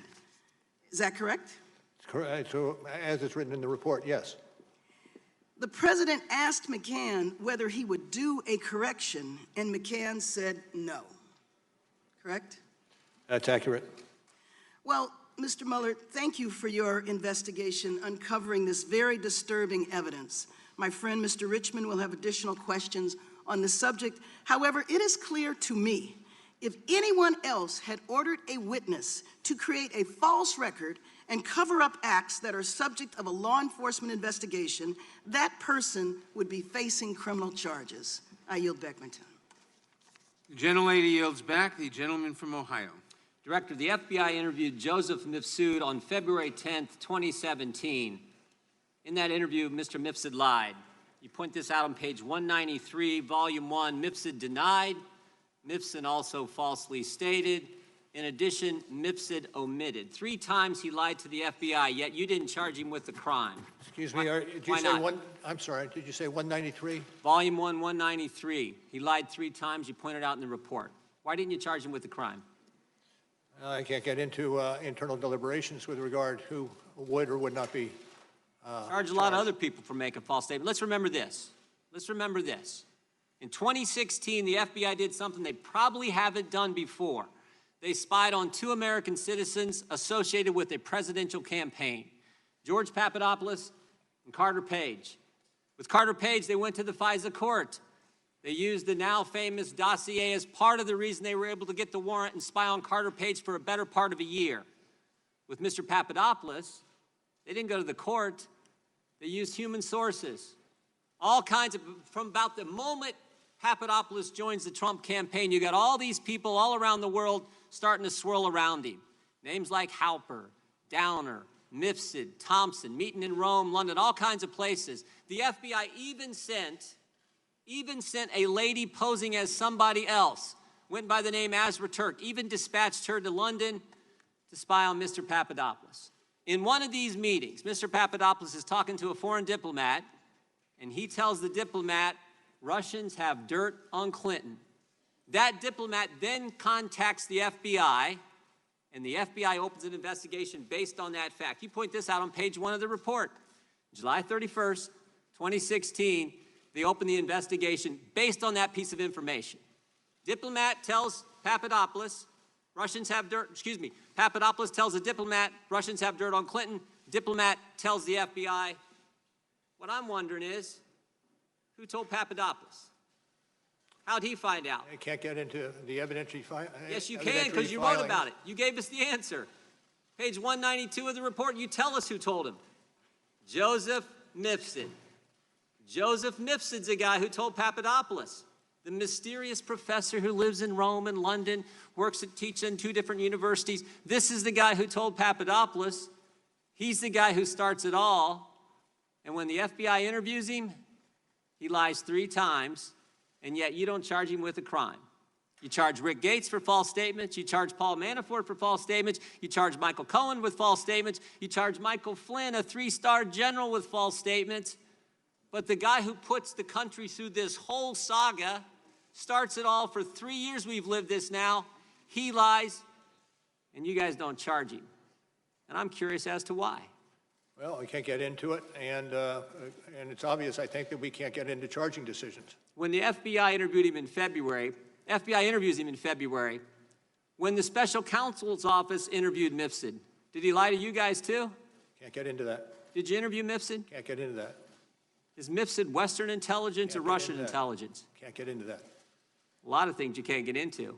What's interesting, you can charge 13 Russians no one's ever heard of, no one's ever seen, no one's ever going to hear of them, no one's ever going to see them. You can charge them. You can charge all kinds of people who are around the president with false statements.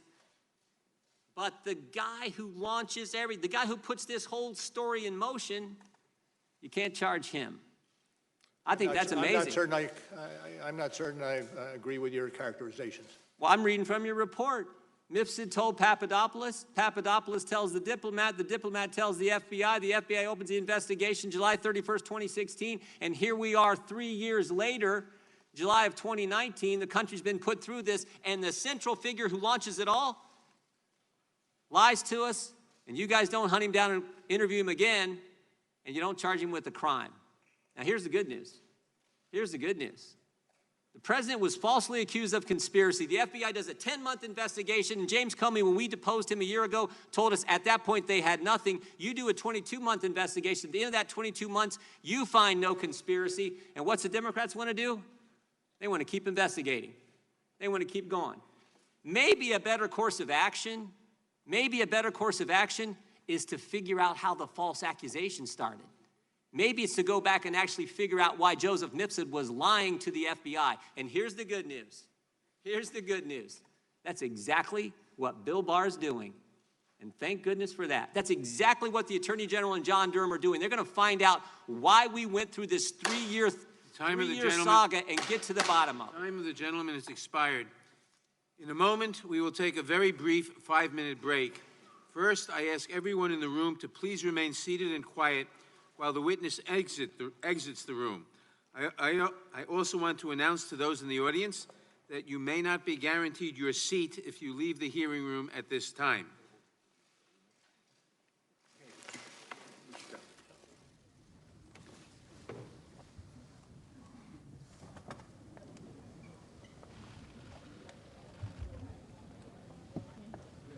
This time, the committee will take a very short recess.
come to order.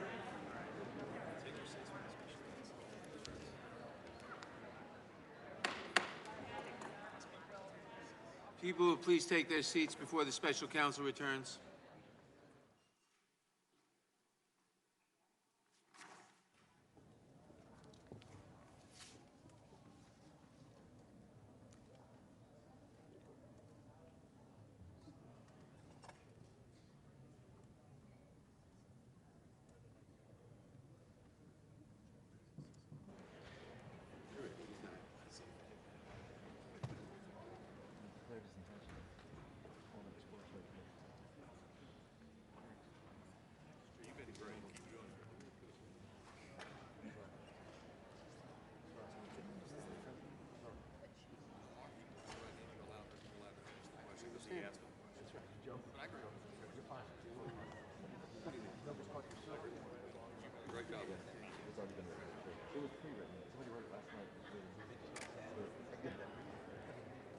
Yep.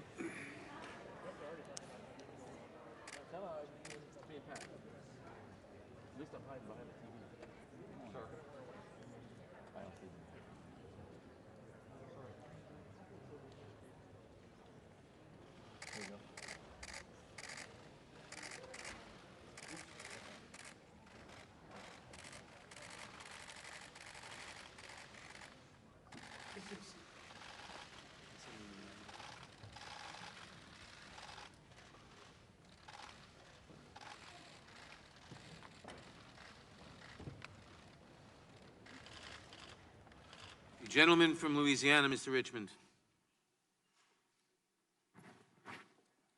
Thank you, Mr. Chairman. Mr. Mueller, Congressman Dutch addressed Trump's request to McGahn to fire you. Representative Bass talked about the president's request of McGahn to deny the fact that the president made that request. So I want to pick up where they left off, and I want to pick up with the president's personal lawyer. In fact, there was evidence that the president's personal lawyer was alarmed at the prospect of the president meeting with Mr. McGahn to discuss Mr. McGahn's refusal to deny the New York Times report about the president trying to fire you, correct? Correct. In fact, the president's counsel was so alarmed by the prospect of the president's meeting with McGahn that he called Mr. McGahn's counsel and said that McGahn could not resign no matter what happened in the Oval Office that day, correct? Correct. So it's accurate to say that the president knew that he was asking McGahn to deny facts that McGahn, quote, had repeatedly said were accurate, unquote. Isn't that right? Correct. Your investigation also found, quote, by the time of the Oval Office meeting with the president was aware, one, that McGahn did not think the story was false, two, did not want to issue a statement or create a written record denying facts that McGahn believed to be true. The president nevertheless persisted and asked McGahn to repudiate facts that McGahn had repeatedly said were accurate. Isn't that correct? Generally true. I believe that's on page 119. Thank you. In other words, the president was trying to force McGahn to say something that McGahn did not believe to be true. That's accurate. I want to reference you to a slide, and it's on page 120. And it says, substantial evidence indicates that in repeatedly urging McGahn to dispute that he was ordered to have the special counsel terminated, the president acted for the purpose of influencing McGahn's account in order to deflect or prevent further scrutiny of the president's conduct towards the investigation. It's accurate. Can you explain what you meant there? I'm just going to believe it and as it appears in the report. So it's fair to say the president tried to protect himself by asking staff to falsify records relevant to an ongoing investigation. I would say that's generally a summary. Would you say that that action, the president tried to hamper the investigation by asking staff to falsify records relevant to your I'm just investigation? going to refer you to the report, if I could, for review of that episode. Thank you. Also, the president's attempt to get McGahn to create a false written record were related to Mr. Trump's concerns about your obstruction of justice inquiry, correct? I believe that to be true. In fact, at that same Oval Office meeting, did the president also ask McGahn why he had told, quote, why he had told special counsel's office investigators that the president told him to have you removed, unquote? And what was the question, sir, if I might? Let me go to the next one. The president, quote, criticized McGahn for telling your office about the June 17, 2017 events when he told McGahn to have you removed, correct? Correct. In other words, the president was criticizing his White House counsel for telling law enforcement officials what he believed to be the truth. I again go back to the text of the report. Well, let me go a little bit further. Would it have been a crime if Mr. McGahn had lied to you about the president ordering him to fire you? I don't want to speculate. Okay. Is it true that you charged multiple people associated with the president for lying to you during your investigation? That is accurate. The president also complained that his staff were taking notes during the meeting about firing McGahn. Is that correct? That's what the report says. Yeah, the report. But in fact, it's completely appropriate for the president's staff, especially his counsels, to take notes during a meeting, correct? Well, I rely on the wording of the report. Well, thank you, Director Mueller, for your investigation into whether the president attempted to obstruct justice by ordering his White House counsel, Don McGahn, to lie to protect the president and then to create a false record about it. It is clear that any other person who engaged in such conduct would be charged with a crime. We will continue our investigation and we will hold the president accountable because no one is above the law. Thank The you. gentleman from Florida. Director Mueller, can you state with confidence that the Steele dossier was not part of Russia's disinformation campaign? No, as I said in my opening statement, that part of the building of the case predated me, and by at least 10 months. Yeah, I mean, Paul Manafort's alleged crimes regarding tax evasion predated you. You had no problem charging them. And matter of fact, this Steele dossier predated the Attorney General, and he didn't have any problem answering the question. When Senator Cornyn asked the Attorney General the exact question I asked you, Director, the Attorney General said, and I'm quoting, "No, I can't state that with confidence." And that's one of the areas I'm reviewing. I'm concerned about it, and I don't think it's entirely speculative. Now, if something is not entirely speculative, then it must have some factual basis, but you identify no factual basis regarding the dossier or the possibility that it was part of the Russia disinformation campaign. Now, Christopher Steele's reporting is referenced in your report. Steele reported to the FBI that senior Russian foreign ministry figures, along with other Russians, told him that there was, and I'm quoting from the Steele dossier, extensive evidence of conspiracy between the Trump campaign team and the Kremlin. So here's my question. Did Russians really tell that to Christopher Steele, or did he just make it all up and was he lying to the FBI? Let me back up a second, if I could, and say, as I said earlier, with regard to the Steele, that's beyond my purview. No, it is exactly your purview, Director Mueller, and here's why. Only one of two things is possible, right? Either Steele made this whole thing up and there were never any Russians telling him of this vast criminal conspiracy that you didn't find, or Russians lied to Steele. Now, if Russians were lying to Steele to undermine our confidence in our duly elected president, that would seem to be precisely your purview, because you stated in your opening that the organizing principle was to fully and thoroughly investigate Russia's interference. But you weren't interested in whether or not Russians were interfering through Christopher Steele. And if Steele was lying, then you should have charged him with lying like you charged a variety of other people, but you say nothing about this in your report. Well, Meanwhile, Director, you're quite loquacious on other topics. You write 3,500 words about the June 9 meeting between the Trump campaign and Russian lawyer Veselnitskaya. You write on page 103 of your report that the president's legal team suggested, and I'm quoting from your report, that the meeting might have been a setup. by individuals working with the firm that produced the Steele reporting. So I'm going to ask you a very easy question, Director Mueller. On the week of June 9, who did Russian lawyer Veselnitskaya meet with more frequently? The Trump campaign or Glenn Simpson, who was functionally acting as an operative for the Democratic National Committee? Well, what I think is missing here is the fact that this is under investigation elsewhere in the Justice Department. And if I can finish, sir, and consequently, it's not within my purview.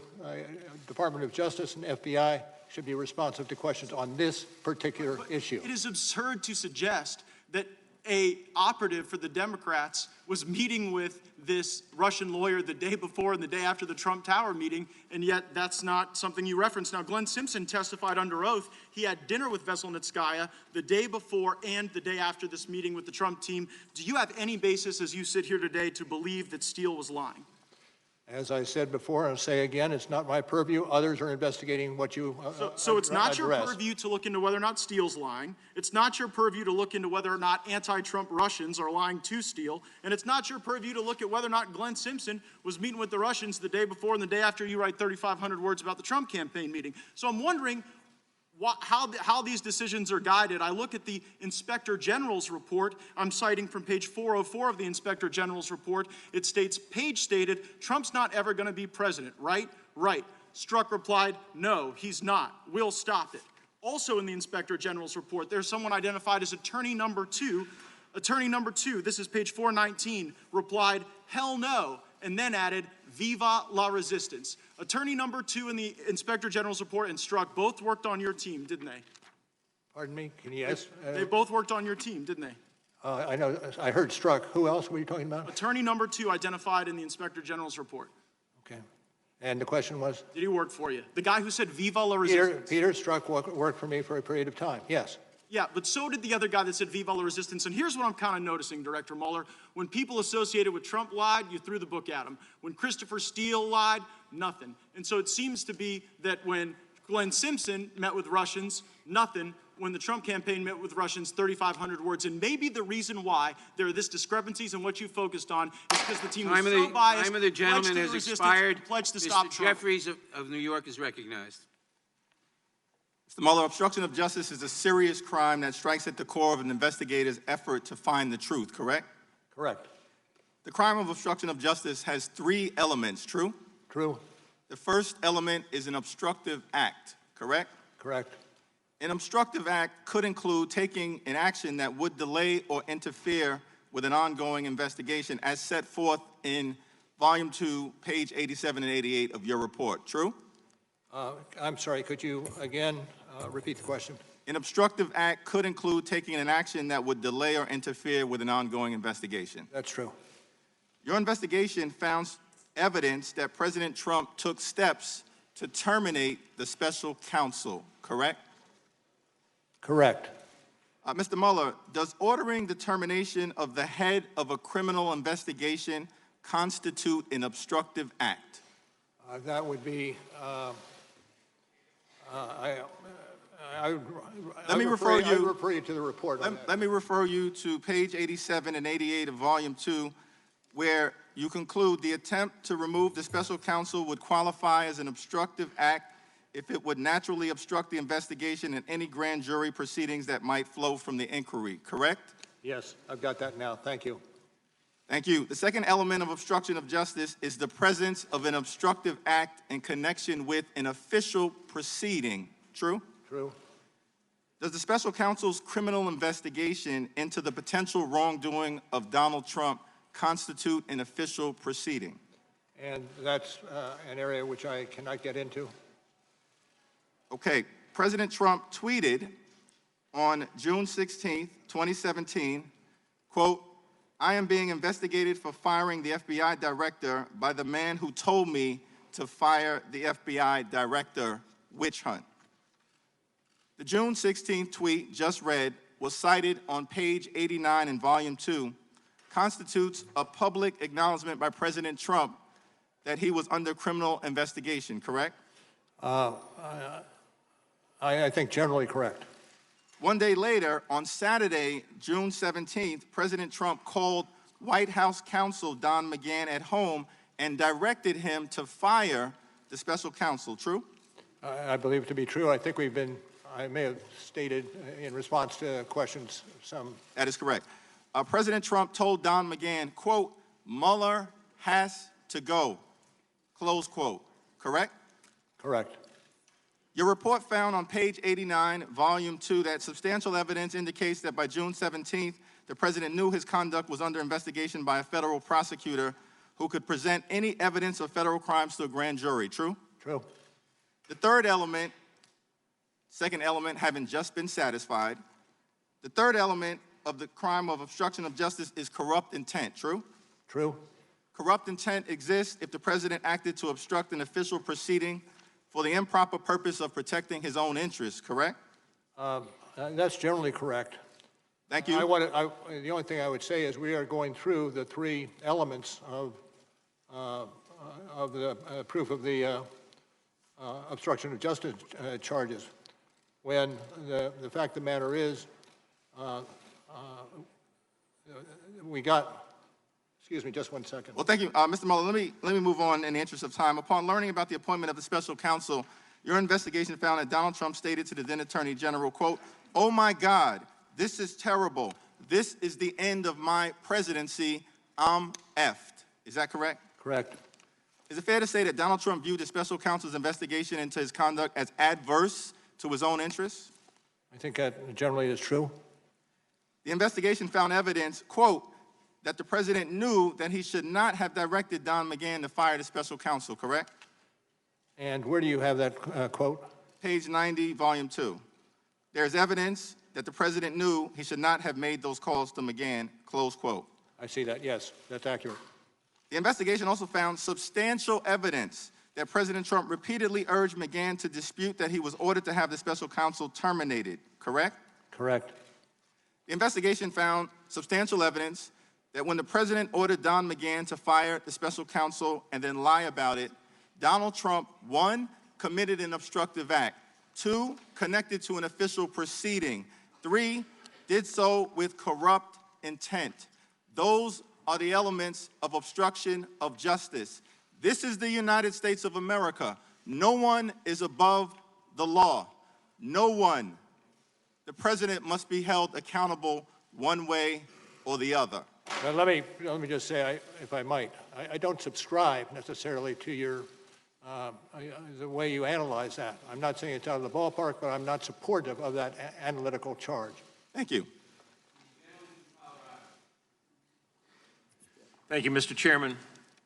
Mr. Mueller over here. Hi. Hi. I want to start by thanking you for your service. You joined the Marines and led a rifle platoon in Vietnam, where you earned a Bronze Star, Purple Heart, and other commendations.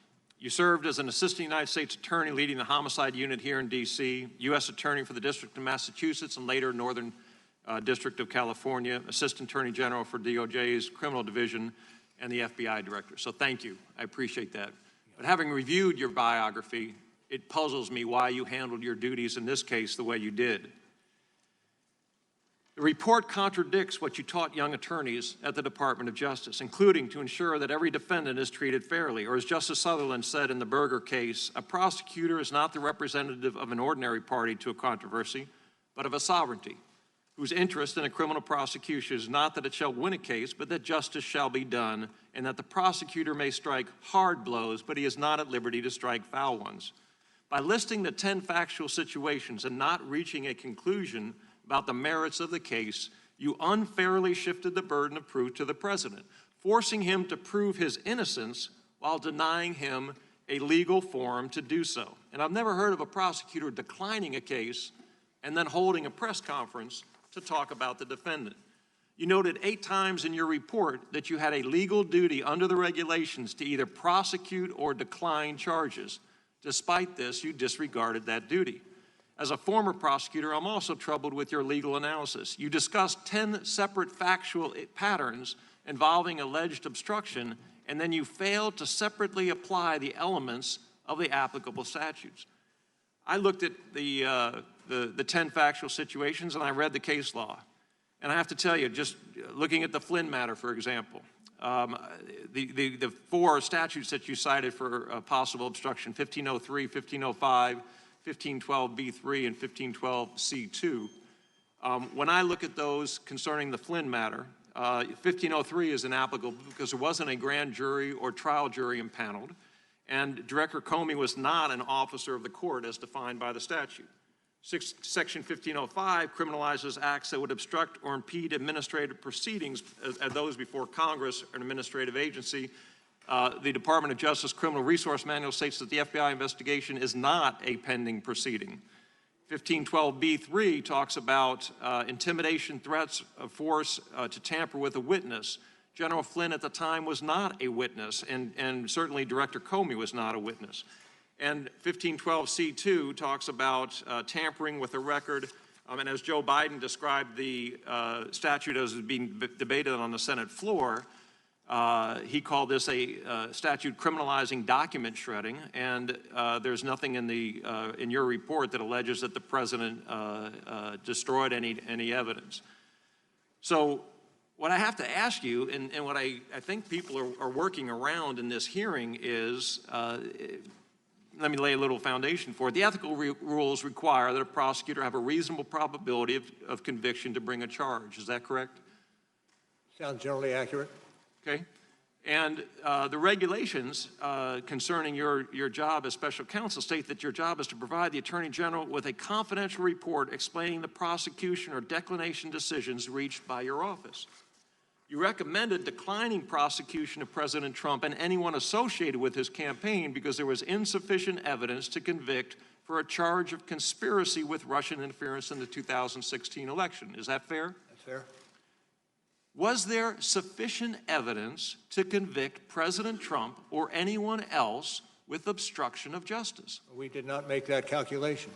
How could you not have made the calculation with the regulation? The OLC opinion, Office of Legal Counsel, indicates that we cannot indict a sitting president. So one of the tools that a prosecutor would use is not there.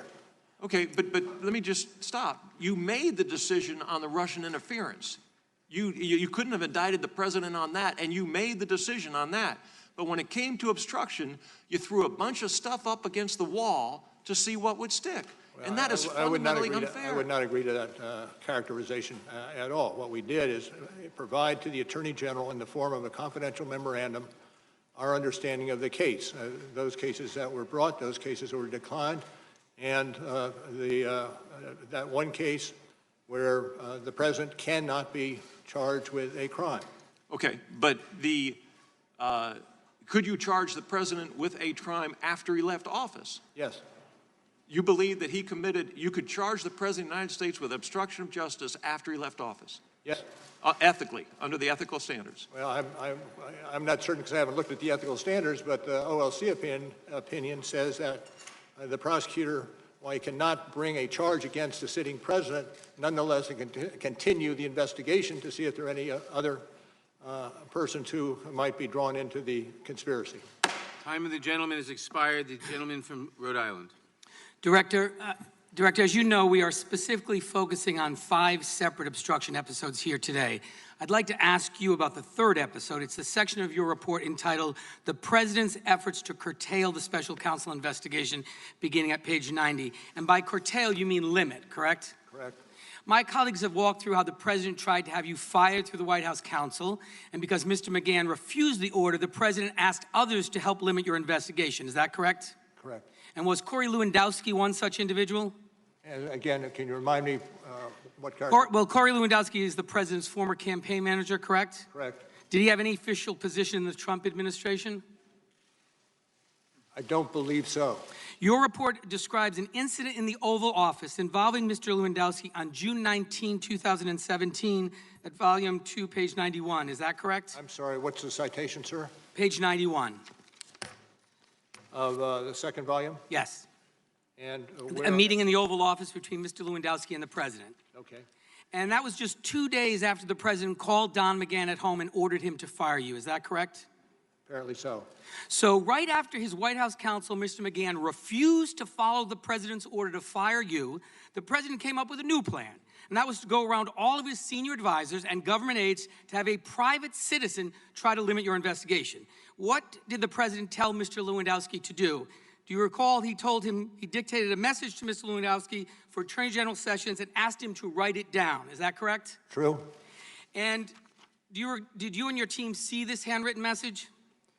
I'm not going to get into what we may or may not have included in our investigation. Okay, the message directed Sessions to give, and I'm quoting from your report, to give a public speech saying that he planned to meet with the special prosecutor to explain this is very unfair and let the special prosecutor move forward with investigating election meddling for future elections. That's at page 91. Is that correct? Yes, I see that. Thank you. Yes, it is. In other words, Mr. Lewandowski, a private citizen, was instructed by the President of the United States to deliver a message from the President to the Attorney General that directed him to limit your investigation, correct? Correct. And at this time, Mr. Sessions was still recused from oversight of your investigation, correct? I'm sorry, could you restate The Attorney that? General was recused from oversight. Yes. So the Attorney General would have had to violate his own department's rules in order to comply with the President's order, correct? Well, I'm not going to get into the subsidiary details. Okay. I just refer you again to page 91, 92 of the report. And if the Attorney General had followed through with the President's request, Mr. Mueller, it would have effectively ended your investigation into the President and his campaign, as you note on page 97, correct? Could you At page 97, you write, and I quote, "Taken together, the President's directives indicate that Sessions was being instructed to tell the special counsel to end the existing investigation into the President and his campaign, with the special counsel being permitted to move forward with investigating election meddling for future elections." Is that correct? Generally true. Yes, sir. And an unsuccessful attempt to obstruct justice is still a crime. Is that correct? That is correct. And Mr. Lewandowski tried to meet with the Attorney General. Is that right? True. And he meet with them in his office so he would be certain there wasn't a public log of the visit. According to what we gathered for the report. And the meeting never happened, and the President raised the issue again with Mr. Lewandowski, and this time he said, and I quote, "If Sessions does not meet with you, Lewandowski should tell Sessions he was fired." Correct? Correct. So immediately following the meeting with the President, Lewandowski then asked Mr. Dearborn to deliver the message, who's the former Chief of Staff to Mr. Sessions, and Mr. Dearborn refuses to deliver it because he doesn't feel comfortable. Isn't that correct? Generally correct, yes. So just so we're clear, Mr. Mueller, 2 days after the White House counsel, Don McGahn, refused to carry out the President's order to fire you, the President directed a private citizen to tell the Attorney General of the United States, who was recused at the time, to limit your investigation to future elections, effectively ending your investigation into the 2016 Trump campaign. Is that correct? I'm not going to adopt your characterization. I'll say that the facts as laid out in the report are accurate. Well, Mr. Mueller, in your report, you in fact write at page 97, substantial evidence indicates that the President's effort to have Sessions limit the scope of the special counsel's investigation to future elections interference was intended to prevent further investigative scrutiny of the President and his campaign conduct. Is that correct? Generally. And so, Mr. Mueller, you have seen the letter where 1,000 former Republican and Democratic federal prosecutors have read your report and said anyone but the President who committed those acts would be charged with obstruction of justice. Do you agree with those former colleagues, 1,000 prosecutors who came to that conclusion? Those prosecutors. Thank you, Mr. Chairman. Over here. Thanks. Mr. Mueller, you guys, your team wrote in the report, quote, this is the top of page 2, volume 1, also on page 173, by the way. You said that you'd come to the conclusion that, quote, the investigation did not establish that members of the Trump campaign conspired or coordinated with the Russian government in its election interference activities, close quote. That's an accurate statement, right? That's accurate. And I'm curious, when did you personally come to that conclusion? Can you remind me which paragraph you're adverting to? Top of page 2. On 2? Volume 1. Okay. And exactly which paragraph are you looking at on 2? The investigation did not establish. Of course. I see it. Yes. See it? What was your question? My question now is, when did you personally reach that conclusion? Well, we were ongoing for 2 years. Right, you were ongoing, you wrote it at some point during that 2-year period, but at some point you had to come to a conclusion that that I don't think there's not a conspiracy going on here. There was no conspiracy between this president. I'm not talking about the rest of the president's team. I'm talking about this president and the Russians. As you understand, developing a criminal case, you get pieces of information, witnesses, and the like, as you make your case. Right. And when you make a decision on a particular case depends on a number of factors. Right, I understand So I all cannot this. say specifically that we reached a decision on a particular defendant at a particular point in time. But it was some time well before you wrote the report, fair enough? I mean, you wrote the report dealing with a whole myriad of issues. Certainly, at some time prior to that report is when you reached the decision that, okay, with regard to the president himself, I don't find anything here. Fair enough? Well, I'm not certain I do agree with that.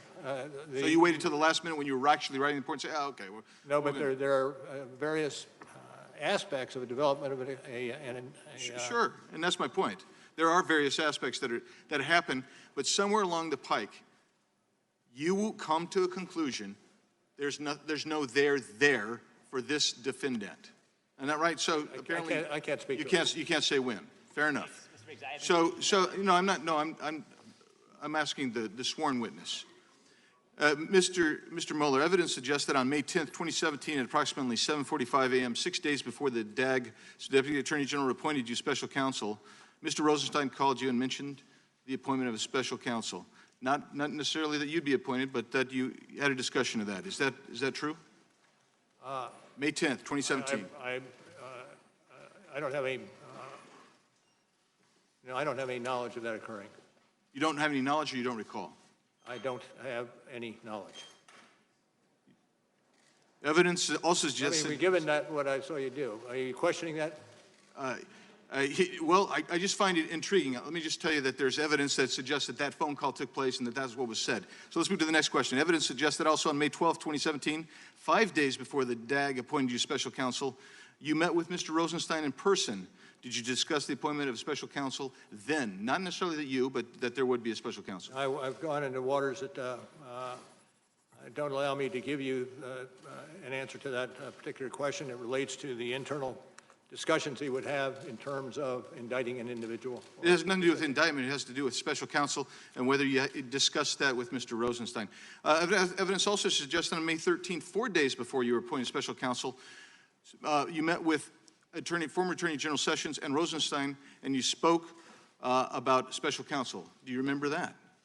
Not offhand, no. Okay. And on May 16th, the day before you were appointed special counsel, you met with the president and Rod Rosenstein. Do you remember having that meeting? Yes. And discussion of the position of FBI director took place. Do you remember that? Yes. And did you discuss at any time in that meeting Mr. Comey's termination? No. Did you discuss at any time in that meeting the potential appointment of a special counsel? Not necessarily you, but just in general terms. I can't get into the discussions on that. How many times did you speak to Mr. Rosenstein before May 17th, which is the day you got appointed, regarding the appointment of special counsel? How many times prior to that did you discuss? I can't tell you how many times. Is that because you don't recall, or are you just? I do not recall. Okay, thank you. How many times did you speak with Mr. Comey about any investigations pertaining to Russia prior to May 17, 2017? Did you have any? Not at all. Zero? Zero. Okay. Now, my time has expired, so. Time of the gentleman has expired. The gentleman from California.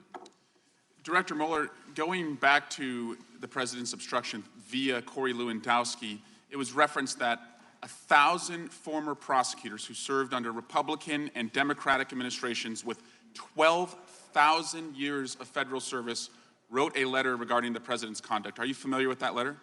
I've read about that letter, yes. And some of the individuals who signed that letter, the statement of former prosecutors, are people you worked with. Is that right? Quite probably, yes. People that you respect? Quite probably, yes. And in that letter, they said all of this conduct, trying to control and impede the investigation against the president by leveraging his authority over others, is similar to conduct we have seen charged against other public officials and people in powerful positions. Are they wrong? They have a different case. Do you want to sign that letter, Director Mueller? They have a different case. Director Mueller, thank you for your service, going all the way back to the 60s when you courageously served in Vietnam. Because I have a seat on the Intelligence Committee, I'll have questions later. And because of our limited time, I will ask to enter this letter into the record under unanimous consent Without and yield to objection. my colleague from California, Mr. Liu. Thank you, Director Mueller, for your long history of service to our country, including your service as a Marine, where you earned a Bronze Star with a V device. I'd like to now turn to the elements of obstruction of justice as applied to the President's attempts to curtail your investigation. The first element of obstruction of justice requires an obstructive act, correct? Correct. Okay, I'd like to direct you to page 97 of Volume 2 of your report. And you wrote there on page 97, quote, Sessions was being instructed to tell the special counsel to end the existing investigation into the president and his campaign, unquote. That's in the report, correct? Correct. That would be evidence of an obstructive act because it would naturally obstruct their investigation, correct? Correct. Okay. Let's turn now to the second element of the crime of obstruction of justice, which requires a nexus to an official proceeding. Again, I'm going to direct you to page 97, the same page of Volume 2, and you wrote, quote, by the time of the President's initial one-on-one meeting with Lewandowski on June 19, 2017, the existence of a grand jury investigation supervised by the special counsel was public knowledge. That's in the report, correct? Correct. That would constitute evidence of a nexus to an official proceeding because a grand jury investigation is an official proceeding, correct? Well, yes. Okay. I'd like to now turn to the final element of the crime of obstruction of justice. On that same page, page 97, do you see where there's the intent section on that page? I do see Subpart that. C. All right. Would you be willing to read the first sentence? And that was starting with Substantial evidence. indicates that the president's. Yeah, if you could read that first sentence, would you be willing to do that? I'm happy to have you read it. Okay, I will read it then. You wrote, quote, substantial evidence indicates that the president's effort to have Sessions limit the scope of the special counsel's investigation to future election interference was intended to prevent further investigative scrutiny of the president's and his campaign's conduct, unquote. That's in the report, correct? That is in the report, and I rely what's in the report to indicate what's happened in the paragraphs that we've been discussing. Thank you. So to recap what we've heard, we have heard today that the president ordered former White House counsel Don McGahn to fire you. The president ordered Don McGahn to then cover that up and create a false paper trail. And now we've heard the president ordered Corey Lewandowski to tell Jeff Sessions to limit your investigation so that you stop investigating the president. I believe a reasonable person looking at these facts could conclude that all three elements of the crime of obstruction of justice have been met. And I'd like to ask you, the reason, again, that you did not indict Donald Trump is because of OLC opinion stating that you cannot indict a sitting president, correct? That is correct. The fact that the orders by the president were not carried out, that is not a defense to obstruction of justice because the statute itself is quite broad. It says that as long as you endeavor or attempt to obstruct justice, that would also constitute a crime. I'm not going to get into that at this juncture. Okay, thank you. And based on the evidence that we have heard today, I believe a reasonable person could conclude that at least 3 crimes of obstruction of justice by the president occurred. We're going to hear about 2 additional crimes, and that would be the witness tamperings of Michael Cohen and Paul Manafort. All that, I yield back. the only thing I want to add is that I'm going through the elements with you does not mean that I subscribe to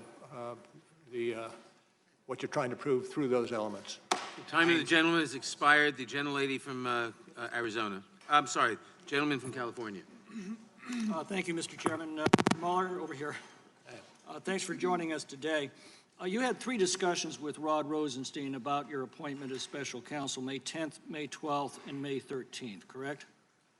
If you say so, I have no reason to dispute that. Then you met with the president on the 16th with Rod Rosenstein present, and then on the 17th, you were formally appointed as special counsel.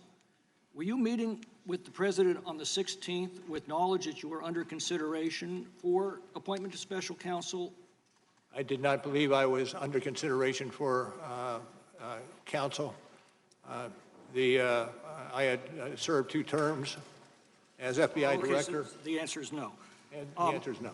Greg Jarrett describes your office as the team of partisans. And as additional information is coming to light, there's a growing concern that political bias caused important facts to be omitted from your report in order to cast the president unfairly in a negative light. For example, John Dowd, the president's lawyer, leaves a message with Michael Flynn's lawyer on November 17th of 2017, November 2017. The edited version in your report makes it appear that he was improperly asking for confidential information, and that's all we know from your report, except that the judge in the Flynn case ordered the entire transcript released, in which Dowd makes it crystal clear that's not what he was suggesting. So my question is, why did you edit the transcript to hide the exculpatory part of the message? Well, I'm not certain I would agree with your characterization as we did anything to hide. Well, you omitted it. You quoted the part where he says we need some kind of heads up just for the sake of protecting all of our interests if we can, but you omitted the portion where he says without giving up any confidential information. Well, I'm not going to go further in terms of discussing the... Well, let's go on. You extensively discussed Konstantin Kalemnik's activities with Paul Manafort. You describe him as, quote, a Russian-Ukrainian political consultant and longtime employee of Paul Manafort, assessed by the FBI to have ties to Russian intelligence. And again, that's all we know from your report, except we've since learned from news articles that Kalemnik was actually a U.S. State Department intelligence source, yet nowhere in your report is he so identified. Why was that fact? I don't necessarily credit what you're saying occurred. Were you aware that Kalemnik was I'm not going to go into the ins and outs. I'm not going to go into the ins and outs of what we had in the court. In the course of our investigation. Did you interview Konstantin Kalemnik? Pardon? Did you interview Konstantin Kalemnik? I can't go into the discussion of our investigative moves. And yet that is the basis of your report. Again, the problem we're having is we have to rely on your report for an accurate reflection of the evidence, and we're starting to find out that's not true. For example, your report famously links Russian internet troll farms with the Russian government. Yet at a hearing on May 28th in the Concord Management IRA prosecution that you initiated, the judge excoriated both you and Mr. Barr for producing no evidence to support this claim. Why did you suggest Russia was responsible for the troll farms when in court you've been unable to produce any evidence to support it? Well, I'm not going to get into that any further than I already have.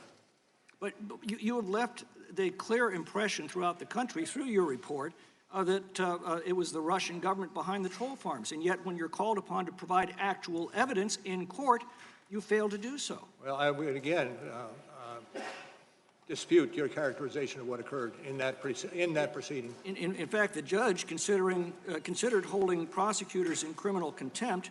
She backed off only after your hastily called press conference the next day in which you retroactively made the distinction between the Russian government and the Russia troll farms.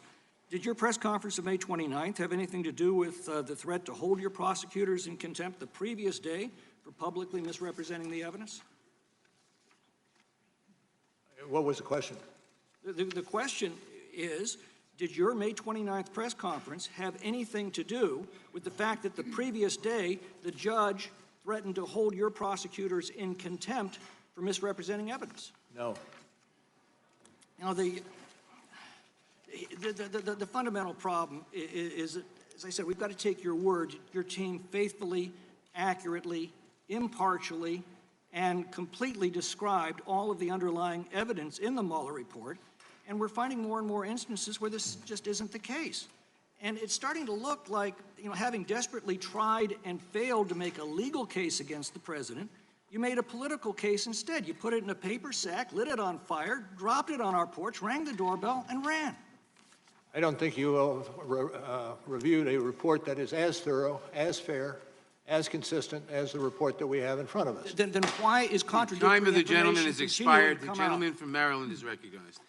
Director Mueller, let's go to a fourth episode of obstruction of justice in the form of witness tampering, which is urging witnesses not to cooperate with law enforcement, either by persuading them or intimidating them. Witness tampering is a felony punishable by 20 years in prison. You found evidence that the president engaged in efforts, and I quote, to encourage witnesses not to cooperate with the investigation. Is that right? That's correct. Do you have a citation? I'm page 7 on volume 2. Thank you. Now, One of these witnesses was Michael Cohen, the president's personal lawyer, who ultimately pled guilty to campaign violations based on secret hush money payments to two women the president knew, and also to lying to Congress about the hoped-for $1 billion Trump Tower deal. After the FBI searched Cohen's home, the president called him up personally, he said, to check in, and told him to, quote, hang in there and stay strong. Is that right? Do you remember finding that? If it's in the report as stated, yes, it is right. Yes, also in the report, actually, are a series of calls made by other friends of the president. One reached out to say he was with the boss in Mar-a-Lago, and the president said, he loves you. His name is redacted. Another redacted friend called to say, the boss loves you, and a third redacted friend called to say, everyone knows the boss has your back. Do you remember finding that sequence of calls? Generally, yes. When the news, and in fact, Cohen said that following the receipt of these messages, I'm quoting here, page 147 of volume 2, he believed he had the support of the White House if he continued to toe the party line, and he determined to stay on message and be part of the team. That's at page 147. Do you remember generally finding that? Generally, yes. Well, Robert Costello, a lawyer close to the president's legal team, emailed Cohen to say, quote, you are loved, they are in our corner, sleep well tonight, and you have friends in high places. And that's up on the screen, page 147. You remember reporting that. Okay. Now, when the news first broke that Cohen had arranged payoffs to Stormy Daniels, Cohen faithfully stuck to this party line. He said that publicly that neither the Trump Organization nor the Trump campaign was a party to the transaction, and neither reimbursed him. Trump's personal attorney at that point quickly texted Cohen to say, quote, client says thank you for what you do. Mr. Mueller, who is the capital C client thanking Cohen for what he does? I can't speak to that. Okay, the assumption in the context suggests very strongly it's President Trump. I can't speak to that. Okay.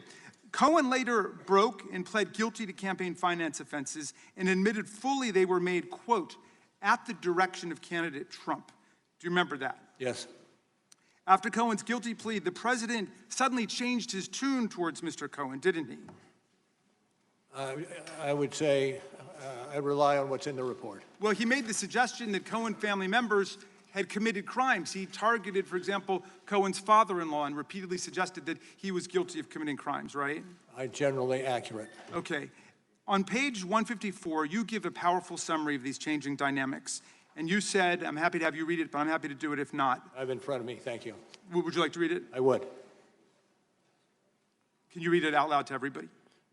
I would be happy to have you read it out. Okay, very. We'll read it at the same time. The evidence concerning this sequence of events could support an inference that the president used inducements in the form of positive messages in an effort to get Cohen not to cooperate, and then turned to attacks and intimidation to deter the provision of information or to undermine Cohen's credibility once Cohen began cooperating.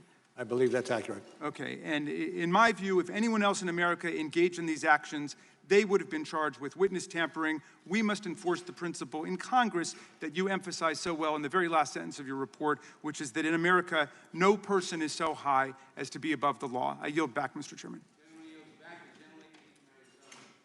Thank you, Mr. Chairman. Just recently, Mr. Mueller, you said Mr. Liu was asking you questions. And Mr. Liu's question, I quote, the reason you didn't indict the president is because of the OLC opinion.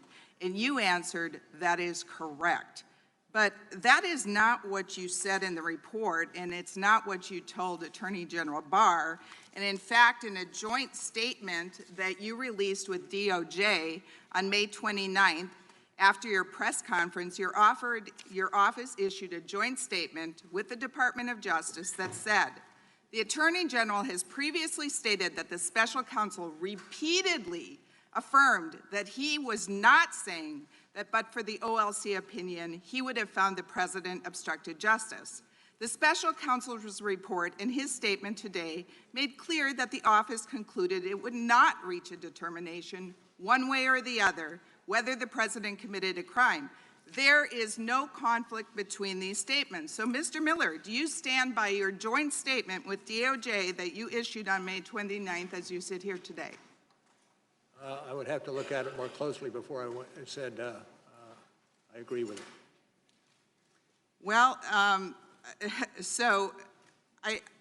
my conclusion is that what you told Mr. Liu really contradicts what you said in the report, and specifically what you said apparently repeatedly to Attorney General Barr, and then you issued a joint statement on May 29th saying that the Attorney General has previously stated that the special counsel repeatedly affirmed that he was not saying, but for the OLC report, that we would have found the President obstructed justice. So I just say there's a conflict.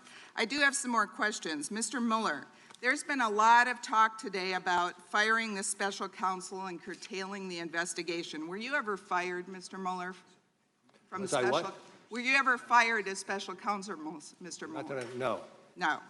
Were you allowed to complete your investigation unencumbered? Yes.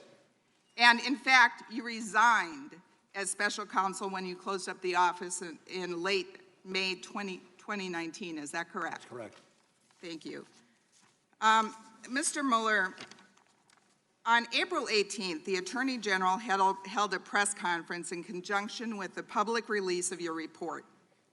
Did Attorney General Barr say anything inaccurate, either in his press conference or his March 24th letter to Congress summarizing the principal conclusions of your report? Well, what you are not mentioning is a letter we sent on March 27th to Mr. Barr that raised some issues. And that letter speaks for itself. But then I don't see how you that could be, since AG Barr's letter detailed the principal conclusions of your report, and you have said before that there wasn't anything inaccurate. In fact, you had this joint statement. But let me go on to another question. Mr. Mueller, rather than purely relying on the evidence provided by witnesses and documents, I think you relied a lot on media. I'd like to know how many times you cited the Washington Post in your report. How many times I what? Cited the Washington Post in your report. I do not have knowledge of that Yeah. figure, but that's it. I don't have knowledge of that figure. I counted about 60 times. How many times did you cite the New York Times? I counted. Again, I have no idea. I counted about 75 times. How many times did you cite Fox News? As with the other two, I have no idea. About 25 times. I've got to say, it looks like Volume 2 is mostly regurgitated press stories. Honestly, there's almost nothing in Volume 2 that I couldn't already hear or know simply by having a $50 cable news subscription. However, your investigation cost the American taxpayers $25 million. Mr. Mueller, you cited media reports nearly 200 times in your report. Then in a footnote, a small footnote, number 7, page 15 of volume 2 of your report, you wrote, I quote, "This section summarizes and cites various news stories not for the truth of the information contained in the stories, but rather to place candidate Trump's response to those stories in context. Since nobody but lawyers reads footnotes, are you concerned that the American public took the embedded news stories at Time of the face value?" gentlelady has expired. The gentlelady from Washington. Can Mr. Mueller No. answer the question? No, we're running short on time. I said the gentlelady from Washington. Thank you. Director Mueller, let's turn to the 5th of the obstruction episodes in your report, and that is the evidence of whether President Trump engaged in witness tampering with Trump campaign chairman Paul Manafort, whose foreign ties were critical to your investigation into Russia's interference in our elections. And this starts at volume 2, page 123. Your office got indictments against Manafort and Trump deputy campaign manager Rick Gates in 2 different jurisdictions, correct? Correct. And your office found that after a grand jury indicted them, Manafort told Gates not to plead guilty to any charges because, quote, he had talked to the president president's personal counsel, and they were going to take care of us. Is that correct? That's accurate. And according to your report, one day after Manafort's conviction on 8 felony charges, quote, the president said that flipping was not fair and almost ought to be outlawed. Is that correct? I'm aware of that. In this context, Director Mueller, what does it mean to flip? Have somebody cooperate in a criminal investigation. And how essential is that cooperation to any efforts to combat crime? I'm not going to go beyond that, characterizing that Thank you. effort. In your report, you concluded that President Trump and his personal counsel, Rudy Giuliani, quote, made repeated statements suggesting that a pardon was a possibility for Manafort, while also making it clear that the president did not want Manafort to flip and cooperate with the government, end quote. Is that correct? Correct. And as you stated earlier, witness tampering can be shown where someone with an improper motive encourages another person not to cooperate with law enforcement. Is that correct? Correct. Now, on page 123 of Volume 2, you also discuss the president's motive, and you say that as court proceedings moved forward against Manafort, President Trump, quote, discussed with aides whether and in what way Manafort might be cooperating and whether Manafort knew any information that would be harmful to the president, end quote. Is that correct? And that was a quote from? From page 123, Volume 2. I have it. Thank you. Yes. And when someone tries to stop another person from working with law enforcement and they do it because they're worried about what that person will say, it seems clear from what you wrote that this is a classic definition of witness tampering. Now, Mr. Manafort did eventually decide to cooperate with your office, and he entered into a plea agreement, but then he broke that agreement. Can you describe what he did that caused you to tell the court that the agreement was off? I'd refer you to the court proceedings on that issue. So on page 127 of Volume 2, you told the court that Mr. Manafort lied about a number of matters that were material to the investigation, and you said that the Manafort's lawyers also, quote, regularly briefed the president's lawyers on topics discussed and the information that Manafort had provided in interviews with the special counsel's office. Does that sound right? And the source of that is? That's page 127, Volume 2. That's a direct quote. If it's from the report, yes, I'd support it. And 2 days after you told the court that Manafort broke his plea agreement by lying repeatedly, did President Trump tell the press that Mr. Manafort was, quote, very brave because he did not flip? This is page 128 of Volume 2. If it's in the report, I support it as it is set forth. Thank you. Director Mueller, in your report, you make a very serious conclusion about the evidence regarding the president's involvement with the Manafort criminal proceedings. Let me read to you from your report. Evidence concerning the president's conduct toward Manafort indicates that the president intended to encourage Manafort to not cooperate with the government. It is clear that the president both publicly and privately discouraged Mr. Manafort's cooperation or flipping while also dangling the promise of a pardon if he stayed loyal and did not share what he knew about the president. Anyone else who did these things would be prosecuted for them. We must ensure that no one is above the law. And I thank you for being here, Director Mueller. Yield back. Gentleman from Pennsylvania. Thank you, Mr. Chairman. Mr. Mueller, I'm over here, I'm sorry. Mr. Mueller, are you familiar with the now expired independent counsel statute? It's the statute under which Ken Starr was appointed. That Ken Starr did what? I'm sorry. Are you familiar with the independent counsel statute? Are you talking about the one we operating under now or a previous? No, under which Ken Starr was appointed? I am not that familiar with that, but I'd be happy to take your question. Well, the Clinton administration allowed the independent counsel statute to expire after Ken Starr's investigation. The final report requirement was a major reason why the statute was allowed to expire. Even President Clinton's AG, Janet Reno, expressed concerns about the final report requirement. And I'll quote AG Reno.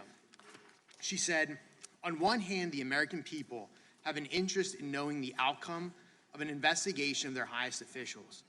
On the other hand, the report requirement cuts against many of the most basic traditions and practices of American law enforcement.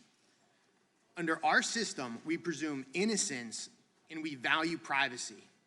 We believe that information obtained during a criminal investigation should, in most cases, be made public only if there is an indictment and prosecution, not in a lengthy and detailed report filed after a decision has been made not to prosecute. The final report provides a forum for unfairly airing a target's dirty laundry, and it also creates yet another incentive for an independent counsel to over-investigate in order to justify his or her tenure and to avoid criticism that the independent counsel may have left a stone unturned. Again, Mr. Mueller, those are A.G. Reno's words. Didn't you do exactly what A.G. Reno feared? Didn't you publish a lengthy report unfairly airing the target's dirty laundry without recommending charges? I disagree with that. Okay. Did And any of your witnesses have the chance to be cross-examined? Can I just finish my answer on that? Quickly. My I time's operate under the current statute, not the original Okay. statute. So I am most familiar with the current statute, not the older Okay. statute. Did any of the witnesses have a chance to be cross-examined? Did any of the witnesses in our investigation? Yes. I'm not going to answer that. Okay. Did you allow the people mentioned in your report to challenge how they were characterized? I'm not going to get into Okay. into that. Given that A.G. Barr stated multiple times during his confirmation hearing that he would make as much of your report public as possible, did you write your report knowing that it would likely be shared with the public? No.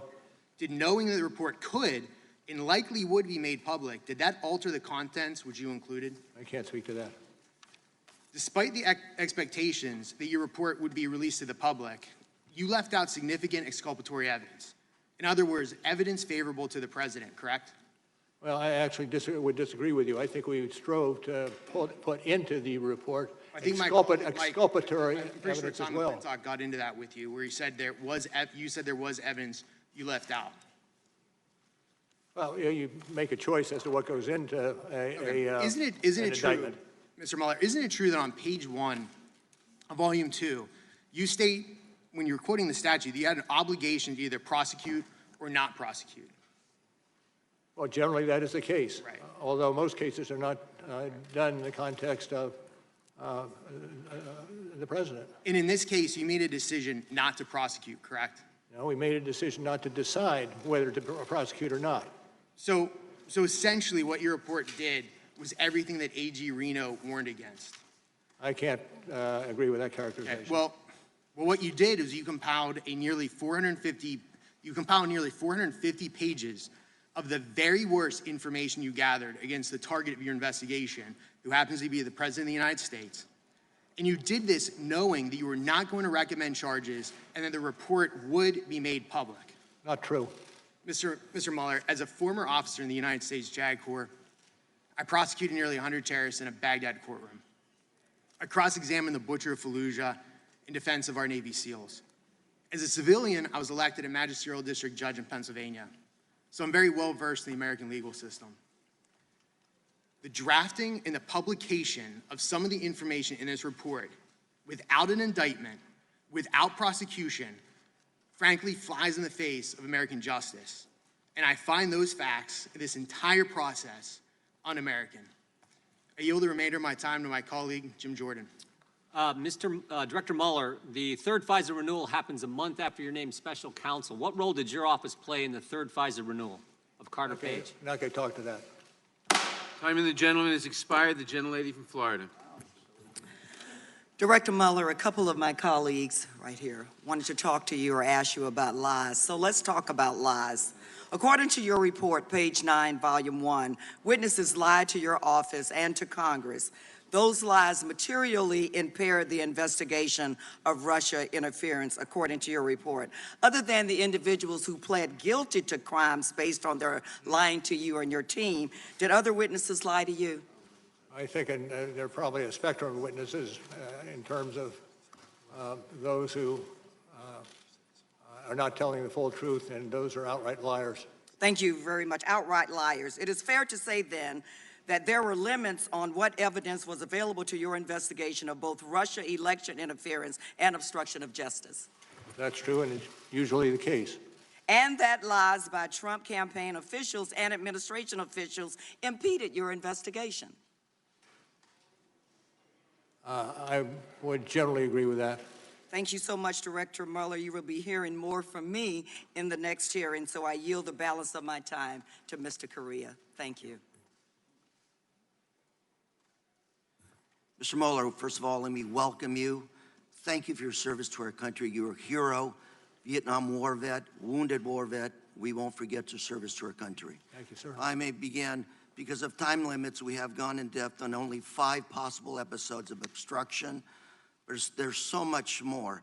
And I want to focus on another section of obstruction, which is the President's conduct concerning Michael Flynn, the President's National Security Advisor. In early 2017, the White House counsel and the President were informed that Mr. Flynn had lied to government authorities about his communications with the Russian ambassador during the Trump campaign and transition. Is this correct? Correct. If a hostile nation knows that a U.S. official has lied publicly, that can be used to blackmail that government official, correct? I'm not going to speak to that. I don't disagree with it necessarily, but I'm not going to speak to any more to that issue. Thank you very much, sir. Flynn resigned on February 13, 2016. And the very next day, when the president was having lunch with New Jersey Governor Chris Christie, did the president say, open quotes, "Now that we fired Flynn, the Russia thing is over," close quote. Is that correct? Correct. And is it true that Christie responded by saying, open quotes, "No way, and this Russia thing is far from over," close quote? That's the way we have it in the report. Thank you. And after President met with Christie, later that same day, the President arranged to meet with then FBI Director James Comey, alone in the Oval Office, correct? Correct, particularly if you have the citation to the report. Page 3940, Volume 2. Thank you very much. And according to Comey, the President told him, "I hope," open quote, "I hope you can see your way to letting this thing go, to letting Flynn go. He's a good guy, and I hope you can let it go," close quote. Page 40, Volume 2. Accurate. What did Comey understand the President to be asking? I'm not going to get into what was in Mr. Comey's mind. Comey understood this to be a direction because of the President's position and the circumstances of the one-to-one meeting.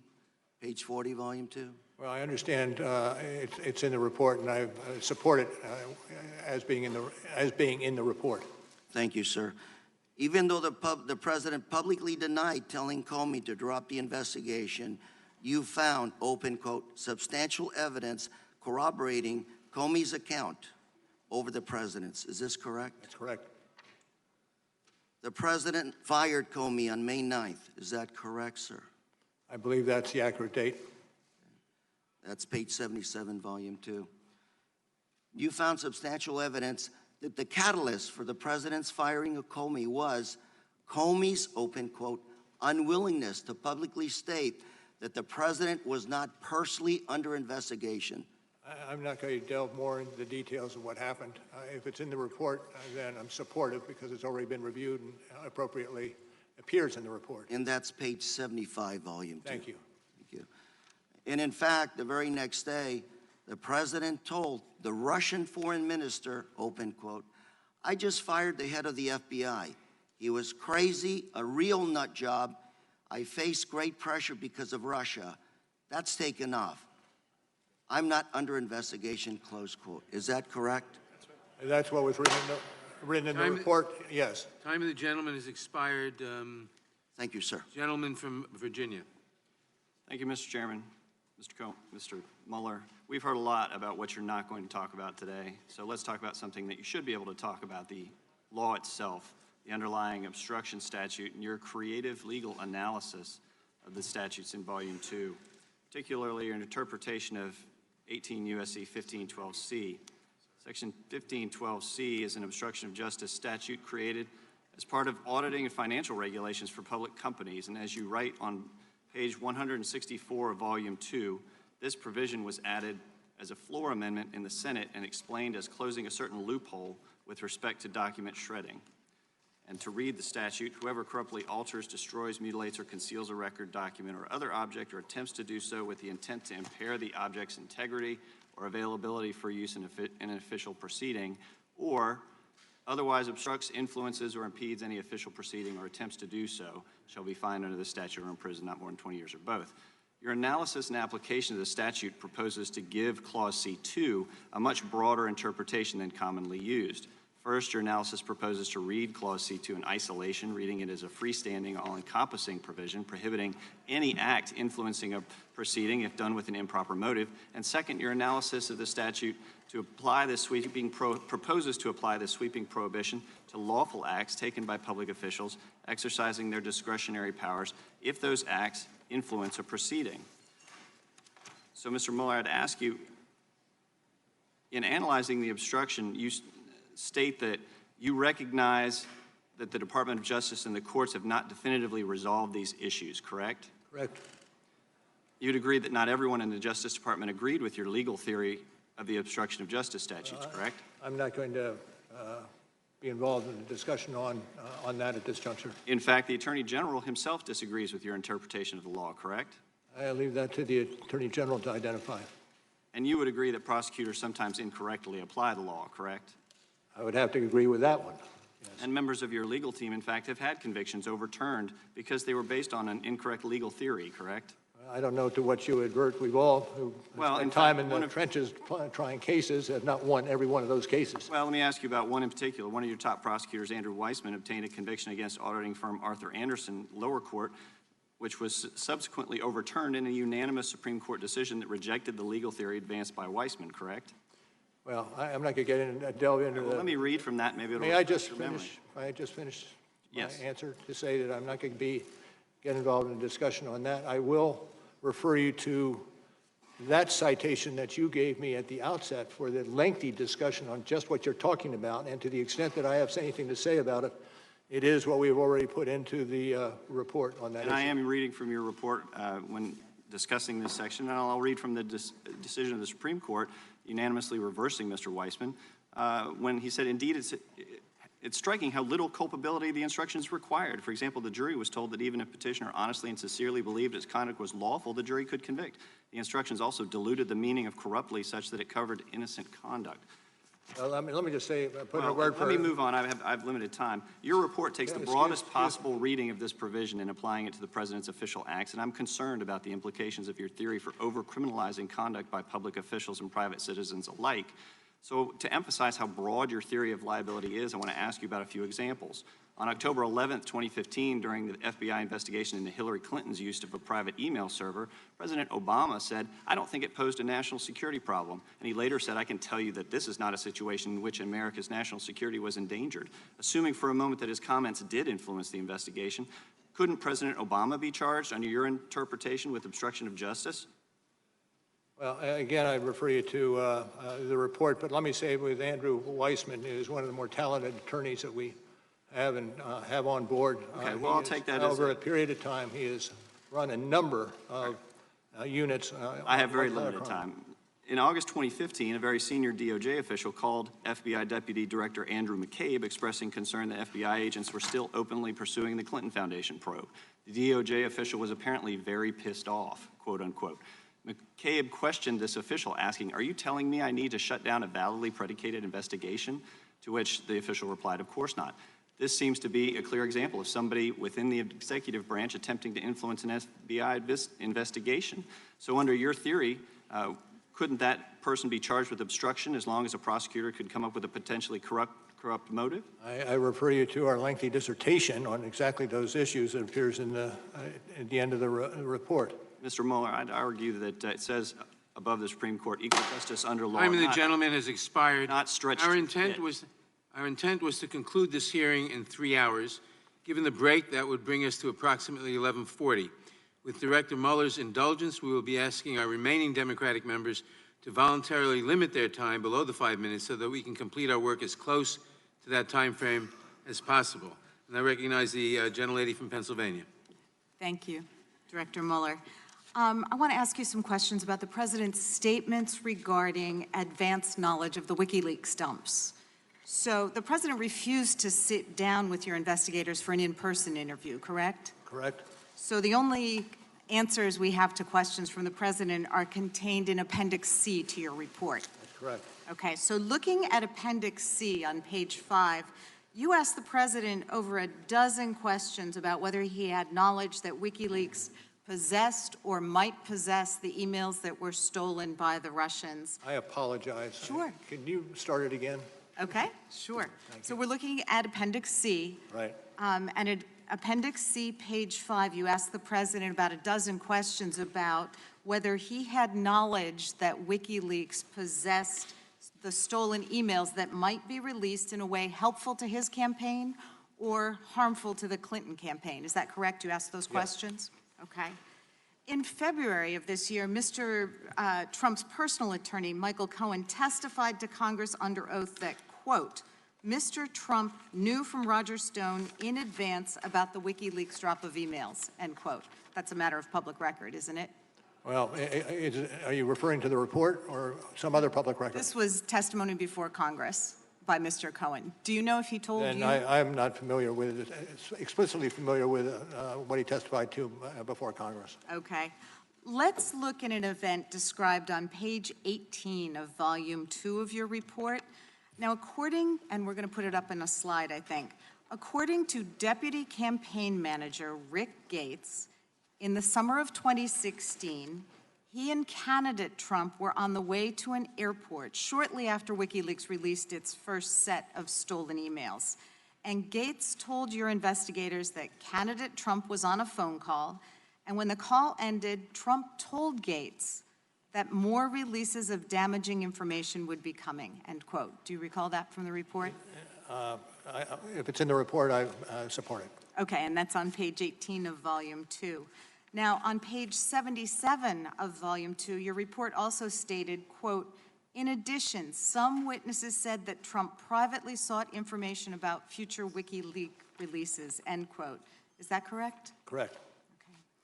Now, in Appendix C, where the president did answer some written questions, he said, quote, I do not recall discussing WikiLeaks with him, nor do I recall being aware of Mr. Stone having discussed WikiLeaks with individuals associated with my campaign, end quote. Is that correct? If it's from the report, it is correct. Okay. So is it fair to say the president denied ever discussing WikiLeaks with Mr. Stone and denied being aware that anyone associated with his campaign discussed WikiLeaks with Stone? I'm sorry, could you repeat that one? Is it fair then that the president denied knowledge of himself or anyone else discussing WikiLeaks dumps with Mr. Yes, Stone? yes. Okay. And with that, I would yield back. Thank you, ma'am. Thank you, Mr. Chair. Mr. Mueller, over here. Mr. Mueller, did you indeed interview for the FBI director job one day before you were appointed as special counsel? My understanding, I was not applying for the job. I was asked to give my input on what it would take to do the job, which triggered the interview you're talking about. So you don't recall on May 16, 2017, that you interviewed with the president regarding the FBI director job? I interviewed with the president, and it Regarding was the about FBI director job? It was about the job and not about me applying for the job. So your statement here today is that you didn't interview to apply for the FBI director job? That's correct. So did you tell the vice president that the FBI director position would be the one job that you would come back for? Don't recall that one. You don't recall that? No. Okay. Given your 22 months of investigation, tens of millions of dollars spent, and millions of documents reviewed, did you obtain any evidence at all that any American voter changed their vote as a result of Russians' election interference? I'm not going to speak to that. You can't speak to that? After 22 months of investigation, there's not any evidence in that document before us that any voter changed their vote because of their interference, and I'm asking you based on all of the documents that you reviewed. That was outside our purview. Russian meddling was outside your purview? But the impact of that meddling was undertaken by other agencies. Okay, you stated in your opening statement that you would not get into the details of the Steele dossier. However, multiple times in Volume 2 on page 23, 27, and 28, you mentioned the unverified allegations. How long did it take you to reach the conclusion that it was unverified? I'm not going to speak to that. It's actually in your report multiple times that it's unverified, and you're telling me that you're not willing to tell us how you came to the conclusion that it was unverified. True. When did you become aware that the unverified Steele dossier was included in the FISA application to spy on Carter Page? I'm sorry, what was the question?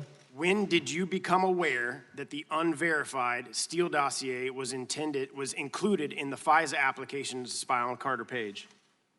I'm not going to speak to that. Your team interviewed Christopher Steele, is that correct? Not going to get into that. You can't tell this committee as to whether or not you interviewed Christopher Steele in a 22-month investigation with 18 lawyers. As I said at the outset, that is one of the investigations that is being handled by others in the Department of Justice. Yeah, but you're here testifying about this investigation today, and I am asking you directly, did any members of your team or did you interview Christopher Steele in the course of your investigation? And I am not going to answer that question, sir. You had 2 years to investigate. Not once did you consider it worthy to investigate how an unverified document that was paid for by a political opponent was used to obtain a warrant to spy on the opposition political campaign. Did you do any investigation in that whatsoever? I do not accept your characterization of what occurred. What would be your characterization? I'm not going to speak any more to it. So you can't speak any more to it, but you're not going to agree with my characterization. Is that correct? Yes. The FISA application makes reference to Source One, who was Christopher Steele, the author of the Steele dossier. The FISA application says nothing Sources One's reason for conducting the research into candidate one's ties to Russia, based on Sources One previous reporting history with FBI, whereby Source One provided reliable information to the FBI. The FBI believes Source One's reporting herein to be credible. Do you believe the FBI's representation that Source One's reporting was credible to be accurate? I'm not going to answer that. So you're not going to respond to any of the questions regarding Christopher Steele or your interviews with them? Well, as I said at the outset this morning, that was one of the investigations that I could not speak to. Well, I don't understand how, if you interviewed an individual on the purview of this investigation that you're testifying to us today, that you've closed that investigation, how that's not within your purview to tell us about that investigation and who you interviewed. I have nothing to add. Okay, well, I can guarantee that the American people want to know. And I'm very hopeful and glad that AG Barr is looking into this and the Inspector General is looking into this, because you're unwilling to answer the questions of the American people as it relates to the very basis of this investigation into the president and the very basis of this individual who you did interview. You're just refusing to answer those questions. Can't the president fire the FBI director at any time without reason under Article 1 of the Constitution? Yes. Article 2? Yes. That's correct. Can't he also fire you as special counsel at any time without any reason? I believe that to be the case. Under Article 2? Well, hold on just a second. You said without any reason. I know that special counsel can be fired, but I'm not certain it extends to for whatever reason is given. Well, and you've testified that you weren't fired. You were able to complete your investigation in full. Is that correct? I'm not going to add to what I've stated before. All right, my time's expired. Gentleman's time has expired. The gentlelady from Pennsylvania. From Texas. Thank you, Mr. Chairman, and thank you, Mr. Mueller, for being with us close to the afternoon now. Director Mueller, now I would like to ask you about the president's answers relating to Roger Stone. Roger Stone was indicted for multiple federal crimes, and the indictment alleges that Mr. Stone discussed future WikiLeaks email releases with the Trump campaign. Understanding there's a gag order on the Stone case, I will keep my questions restricted to publicly available information. Mr. Stone's indictment... Let me just say at the outset, I don't mean to disrupt you, but I'm not... I would like some demarcation of that which is applicable to this, but also in such a way that it does not hinder the other prosecution that is taking place in D.C. I understand that. I'm only going to be talking about the questions that you asked in writing to the president. Thank you, ma'am. That relate to Mr. Stone. Mr. Stone's indictment states, among other things, the following, quote, Stone was contacted by senior Trump officials to inquire about future releases of Organization One being WikiLeaks. The indictment continues, quote, Stone thereafter told the Trump campaign about potential future releases of damaging material by WikiLeaks. So in short, the indictment alleges that Stone was asked by the Trump campaign to get information about more WikiLeaks releases, and that Stone, in fact, did tell the Trump campaign about potential future releases, correct? Yes, ma'am, but I see you're quoting from the indictment, and even though the indictment is a public document, I feel uncomfortable discussing anything having to do with the Stone prosecution. Right, the indictment is of record, and we pulled it off of the, I'm I reading understand straight that. from it. Well, turning back to the president's answers to your questions then, on this very subject, the president denied ever discussing future WikiLeaks releases with Stone and denied knowing whether anyone else on his campaign had those discussions with Stone. If you had learned that other witnesses, putting aside the president, if other witnesses had lied to your investigators in response to Pacific's questions, whether in writing or in an interview, could they be charged with false statement crimes? Well, I'm not going to speculate. I think you're asking for me to speculate, given a set of circumstances. Well, let's put it more specific. What if I had made a false statement to an investigator on your team? Could I go to jail for up to 5 years? Yes. Yes. Although it's Congress, so. Well, that's the point, though, isn't it? That no one is above the law. That's true. Not you, not the Congress, and certainly not the president. And I think it's just troubling to have to hear some of these things. And that's why the American people deserve to learn the full facts of the misconduct described in your report, for which any other person would have been charged with crimes. So thank you for being here. And again, the point has been underscored many times, but I'll repeat it. No one is above the law. Thank you. Thank you, ma'am. The gentleman from North Dakota is recognized. Mr. Mueller, how many people did you fire? How many people on your staff did you fire during the course of the investigation? How many people did you fire? I'm not going to discuss that. You fired, according to the Inspector General's report, attorney number 2 was let go, and we know Peter Strzok was let go, correct? Yes, and there may have been other persons on other issues that have been either transferred or fired. Peter Strzok testified before this committee on July 12, 2018, that he was fired because you were concerned about preserving the appearance of independence. Do you agree with this testimony? Say that again, if you could. He said he was fired at least partially because you were worried about concerned about preserving the appearance of independence with the special counsel's investigation. Do you agree with that statement? The statement was by whom? Peter Strzok at this hearing. And I am not familiar with that. Did you fire him because you were worried about the appearance of independence of the investigation? No, he was transferred as a result of instances involving texts. Do you agree that your office did not only have an obligation to operate with independence, but to operate with the appearance of independence as well? Absolutely. We strove to do that over the 2 years. Andrew Weissman? Part of that was making certain that. Andrew Weissman's one of your top attorneys? Yes. Did Weissman have a role in selecting other members of your team? He had some role, but not a major role. Andrew Weissman attended Hillary Clinton's election night party. Did you know that before or after he came onto the team? Don't know when I found that out. On January 30th, 2017, Weissman wrote an email to Deputy Attorney General Yates stating, "I am so proud and in awe," regarding her disobeying a direct order from the president. Did Weissman disclose that email to you before he joined the team? Yeah, I'm not going to talk about that. Is that not a conflict of interest?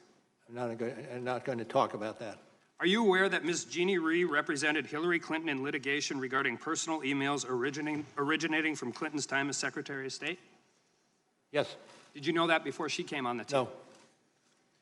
Aaron Zelbley, the guy sitting next to you, represented Justin Cooper, a Clinton aide who destroyed one of Clinton's mobile devices. And you must be aware by now that 6 of your lawyers donated $12,000 directly to Hillary Clinton.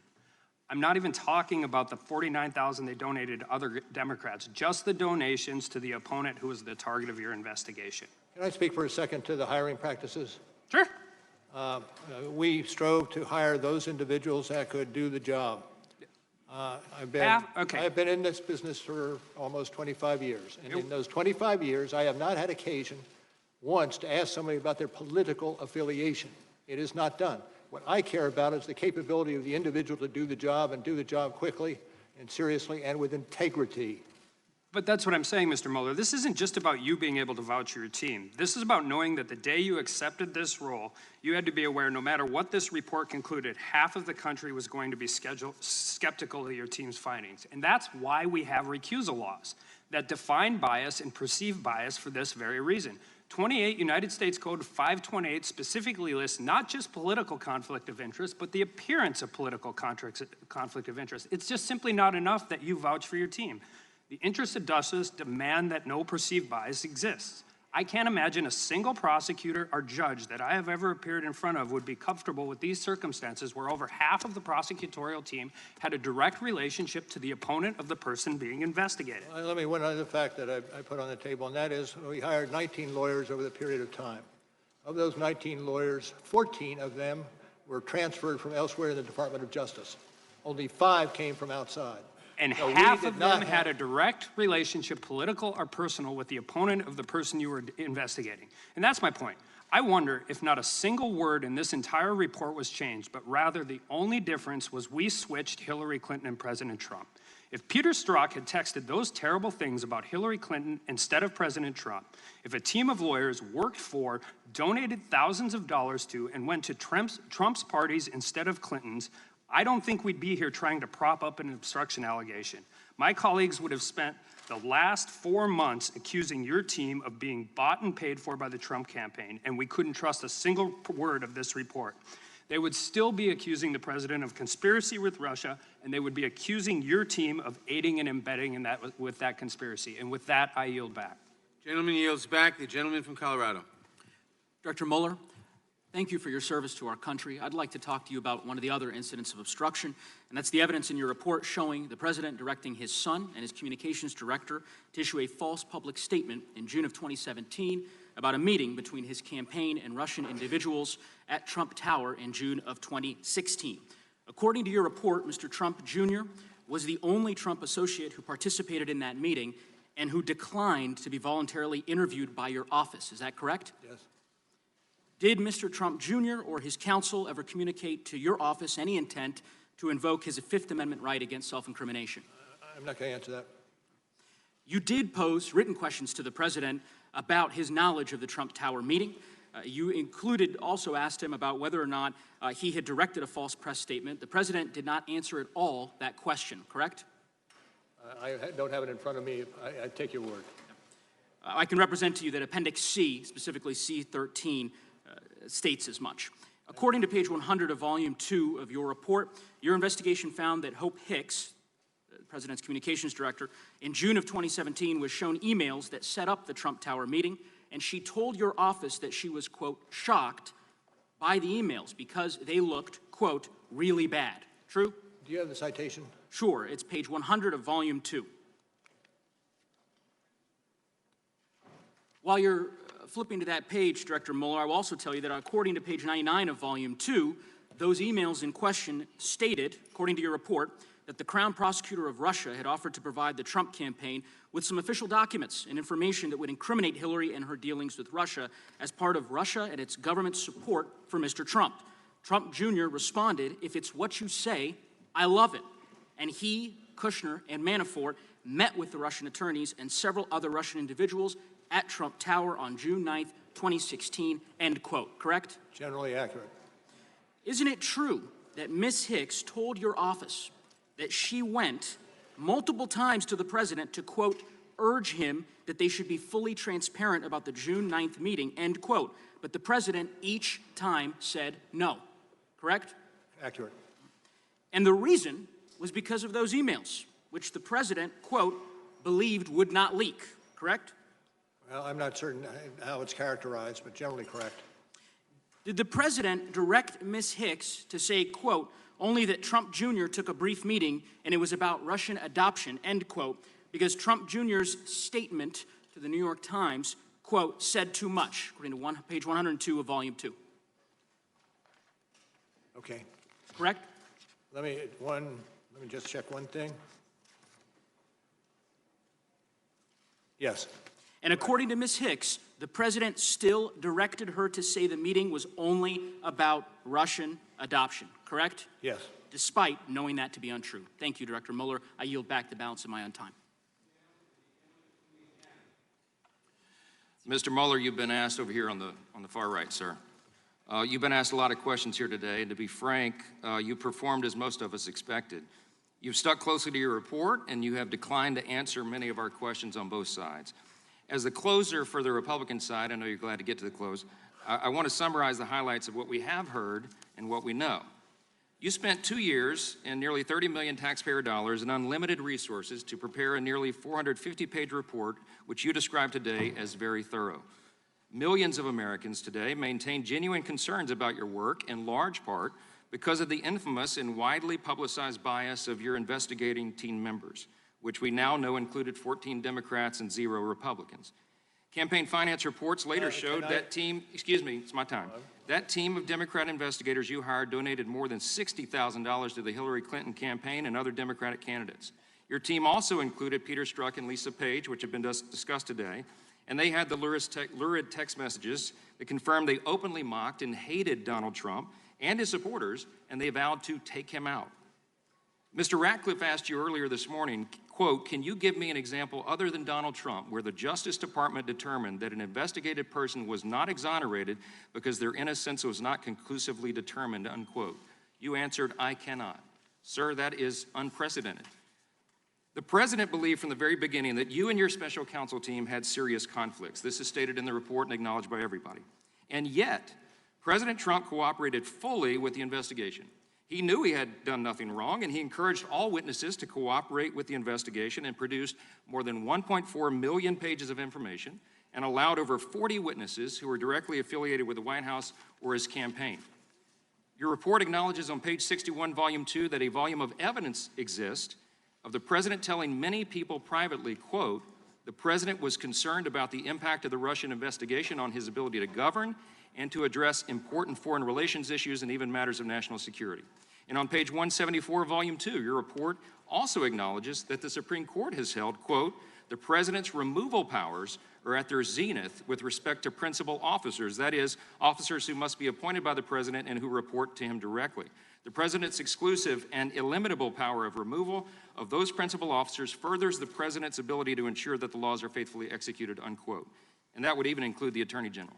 Look, in spite of all of that, nothing ever happened to stop or impede your special counsel's investigation. Nobody was fired by the President, nothing was curtailed, and the investigation continued unencumbered for 22 long months.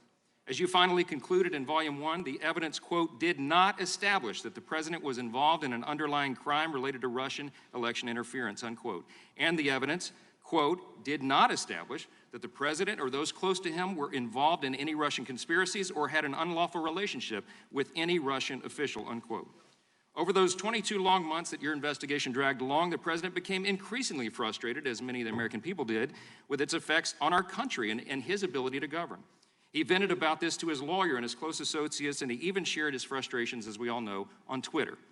But while the President's social media accounts might have influenced some in the media or the opinion of some of the American people, none of those audiences were targets or witnesses in your investigation. The President never affected anybody's testimony. He never demanded to end the investigation or demanded that you be terminated, and he never misled Congress, the DOJ, or the special counsel. Those, sir, are undisputed facts. There will be a lot of discussion, I predict today, and great frustration throughout the country about the fact that you wouldn't answer any questions here about the origins of this whole charade, which was the infamous Christopher Steele dossier, now proven to be totally bogus, even though it is listed and specifically referenced in your report. But as our hearing is concluding, we apparently will get no comment on that from you. Mr. Mueller, there's one primary reason why you were called here today and by the Democrat majority of our committee. Our colleagues on the other side of the aisle just want political cover. They desperately wanted you today to tell them they should impeach the President.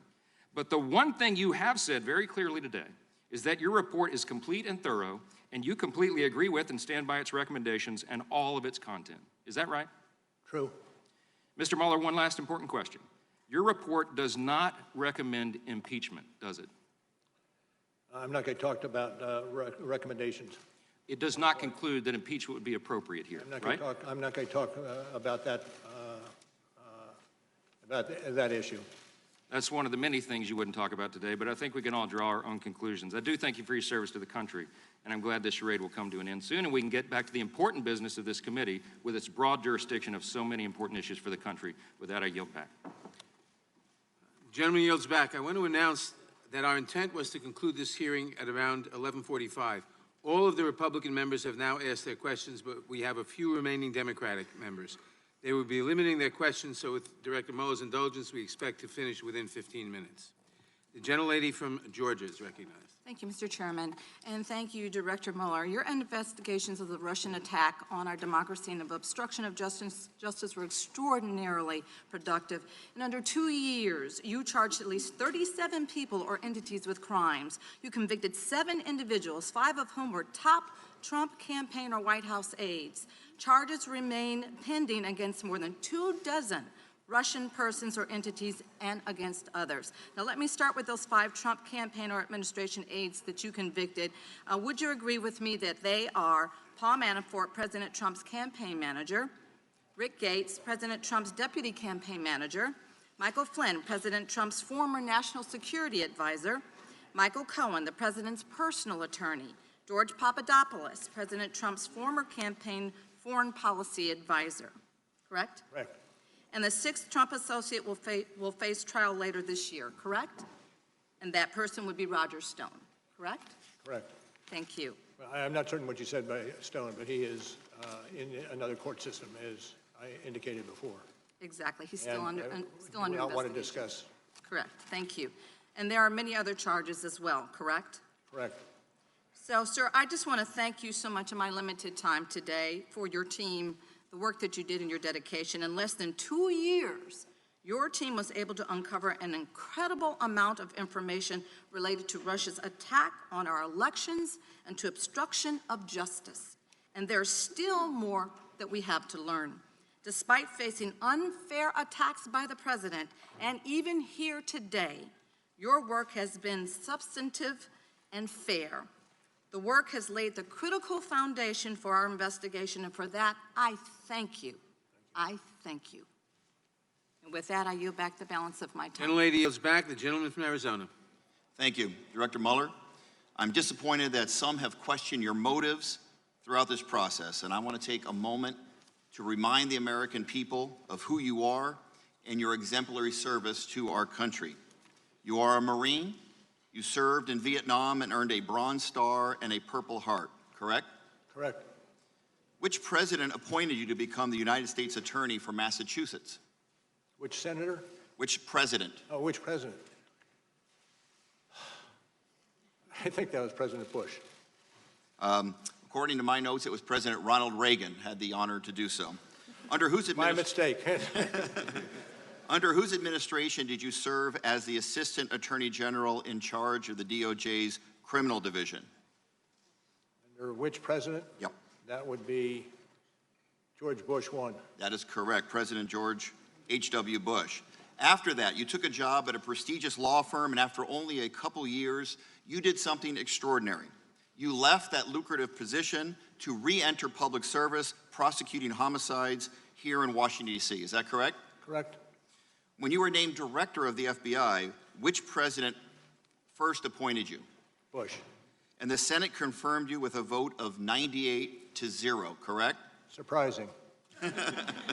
And you were sworn in as director just 1 week before the September 11th attacks. True. You helped to protect this nation against another attack. You did such an outstanding job that when your 10-year term expired, the Senate unanimously voted to extend your term for another 2 years, correct?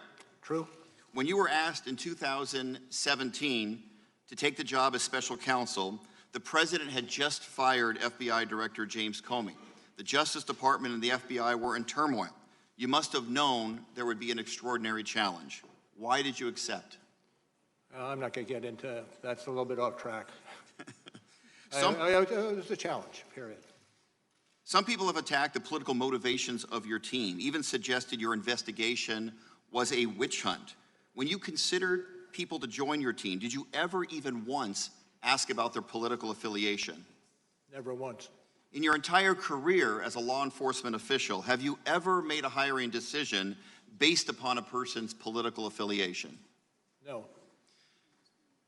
I'm not surprised. If I might just interject, the capabilities that we have shown in the report that's been discussed here today was a result of a team of agents and lawyers who were absolutely exemplary and were hired because of the value they could contribute to getting the job done and getting it done expeditiously. Sir, you're a patriot, and clear to me in reading your report and listening to your testimony today, you acted fairly and with restraint.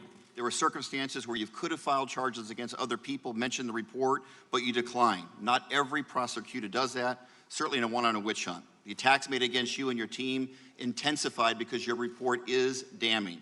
And I believe you did uncover substantial evidence of high crimes and misdemeanors. Let me also say something else that you are right about. The only remedy for this situation is for Congress to take action. I yield back. Gentleman yields back. The gentlelady from Pennsylvania. Good morning, Director Mueller. Madeline Dean. Gotcha, sorry. Thank you. I wanted to ask you about public confusion connected with Attorney General Barr's release of your report. I will be quoting your March 27th letter. Sir, in that letter, and at several other times, did you convey to the Attorney General that the, quote, introductions and executive summaries of our 2-volume report accurately summarize this office's work and conclusions, end quote? And I have to say that the letter itself speaks for itself. And those were your words in that letter. Continuing with your letter, you wrote to the Attorney General that, quote, the summary letter that the department sent to Congress and released to the public late in the afternoon of March 24th did not fully capture the context, nature, and substance of this office's work and conclusions, end quote. Is that correct? Again, I rely on the letter itself for its terms. Thank you. What was it about the report's context, nature, substance that the Attorney General's letter did not capture? I think we captured that in the March 27th responsive letter. And this is from the 27th letter. What were some of the specifics that you thought? I direct you to the letter itself. Okay. You finished that letter by saying there is now public confusion about critical aspects as a result of our investigation. Could you tell us specifically some of the public confusion you identified? Not generally. Again, I go back to the letter, and the letter speaks for itself. And could Attorney General Barr have avoided public confusion if he had released your summaries and executive introduction and summaries? And I don't feel comfortable speculating on that. Shifting to May 30th, the Attorney General in an interview with CBS News said that you could have reached, quote, you could have reached a decision as to whether it was criminal activity, end quote, on the part of the president. Did the Attorney General or his staff ever tell you that he thought you should make a decision on whether the president engaged in criminal activity? I'm not going to speak to what the Attorney General was thinking or saying. If the Attorney General had directed you or ordered you to make a decision on whether the president engaged in criminal activity, would you have so done? I can't answer that question in the vacuum. Director Mueller, again, I thank you for being here. I agree with your March 27th letter. There was public confusion, and the president took full advantage of that confusion by falsely claiming your report found no obstruction. Let us be clear, your report did not exonerate the president. Instead, it provided substantial evidence of obstruction of justice, leaving Congress to do its duty. We shall not shrink from that duty. I yield back. The gentlelady yields back. Mr. Chairman, I have a point of inquiry over on your left. Gentleman will state his point of inquiry. Was the point of this hearing to get Mr. Mueller to recommend impeachment? That is not a fair point of inquiry. The gentlelady from Florida is recognized. Mr. Chairman, wait a minute. Director Mueller, Mr. Chairman. to your The gentlelady from Florida is recognized. for coming here. You're a patriot. I want to refer you now to Volume 2, page 158. You wrote that, quote, the president's efforts to influence the investigation were mostly unsuccessful, but that is largely because the persons who surrounded the president declined to carry out orders or accede to his requests. Is that right? That is accurate, and that is what we found. And you're basically referring to senior advisors who disobeyed the president's orders, like White House Counsel Don McGahn, former Trump campaign manager Corey Lewandowski. Is that right? Well, we have not specified the persons mentioned. Well, in page 158, White House Counsel Don McGahn, quote, did not tell the acting attorney general that the special counsel must be removed, but was instead prepared to resign over the president's orders. You also explained that an attempt to obstruct justice does not have to succeed to be a crime, right? True. Simply attempting to obstruct justice can be a crime, correct? Yes. So even though the president's aides refused to carry out his orders to interfere with your investigation, that is not a defense to obstruction of justice by this president, is it? I'm not going to speculate. So to reiterate, simply trying to obstruct justice can be a crime, correct? Yes. And you say that the president's efforts to influence the investigation were, quote, mostly unsuccessful. And that's because not all of his efforts were unsuccessful, right? You're reading into what we have written in the report. I was going to ask you if you could just tell me which ones you had in mind as successful when you wrote that sentence. I'm going to pass on that. Yeah.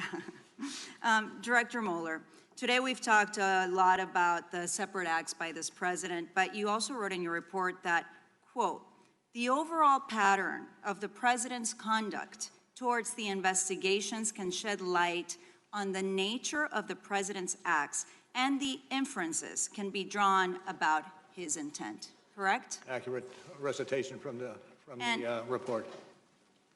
Right, and on page 158, again, I think it's important for everyone to note that the president's conduct had a significant change when he realized that the investigations were conducted to investigate his obstruction acts. So in other words, when the American people are deciding whether the president committed obstruction of justice, they need to look at all of the president's conduct and overall pattern of behavior. Is that correct?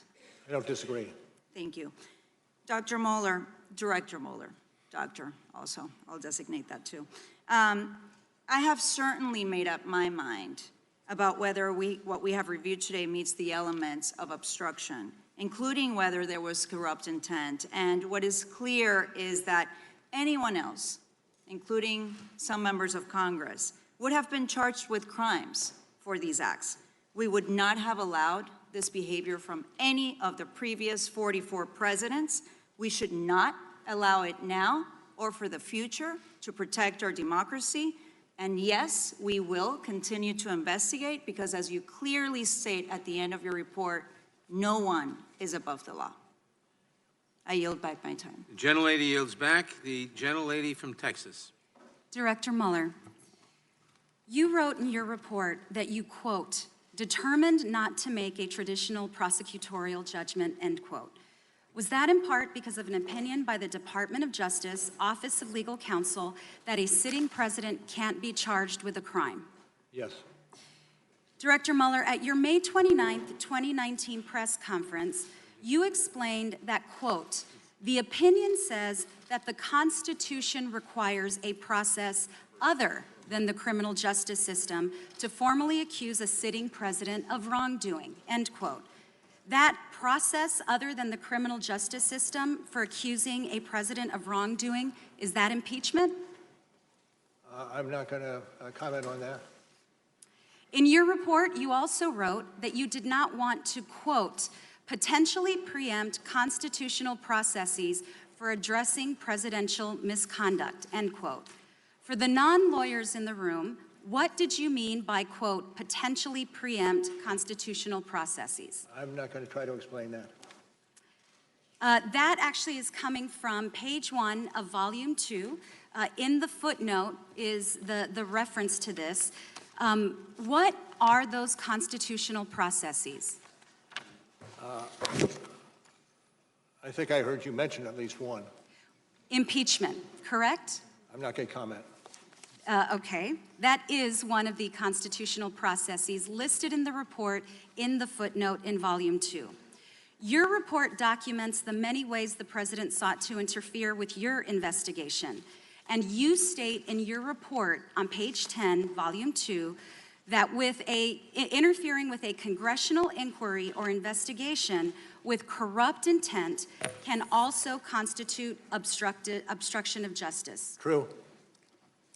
Well, the president has told us that he intends to fight all the subpoenas. His continued efforts to interfere with investigations of his potential misconduct certainly reinforce the importance of the process the Constitution requires to, quote, formally accuse a sitting president of wrongdoing, as you cited in the report. And this hearing has been very helpful to this committee as it exercises its constitutional duty to determine whether to recommend articles of impeachment against the president. I agree with you, Director Mueller, that we all have a vital role in holding this president accountable for his actions. More than that, I believe we in Congress have a duty to demand accountability and safeguard one of our nation's highest principles, that no one is above the law. From everything that I have heard you say here today, it's clear that anyone else would have been prosecuted based on the evidence available in your report. It now falls on us to hold President Trump accountable. Thank you for being here. Chairman, I yield back. Mr. Chairman. Gentlelady yields back. Just a point of privilege, you and I agree. Point of personal privilege. I just want to thank the chairman. We did get in our time after this was first developed to us. We did both get in time. Our side got our 5 minutes in. Also, Mr. Mueller, thank you for being here, and I join the chairman and thank you for being here. Thank you. Director Mueller, we thank you for attending today's hearing. Before we conclude, I ask everyone to please remain seated and quiet while the witness exits the room.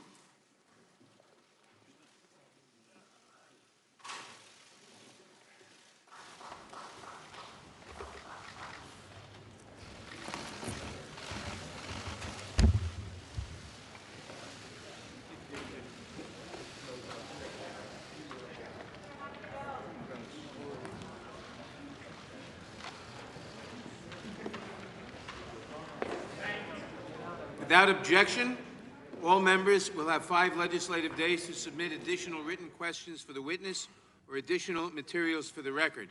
And without objection, the hearing is now adjourned.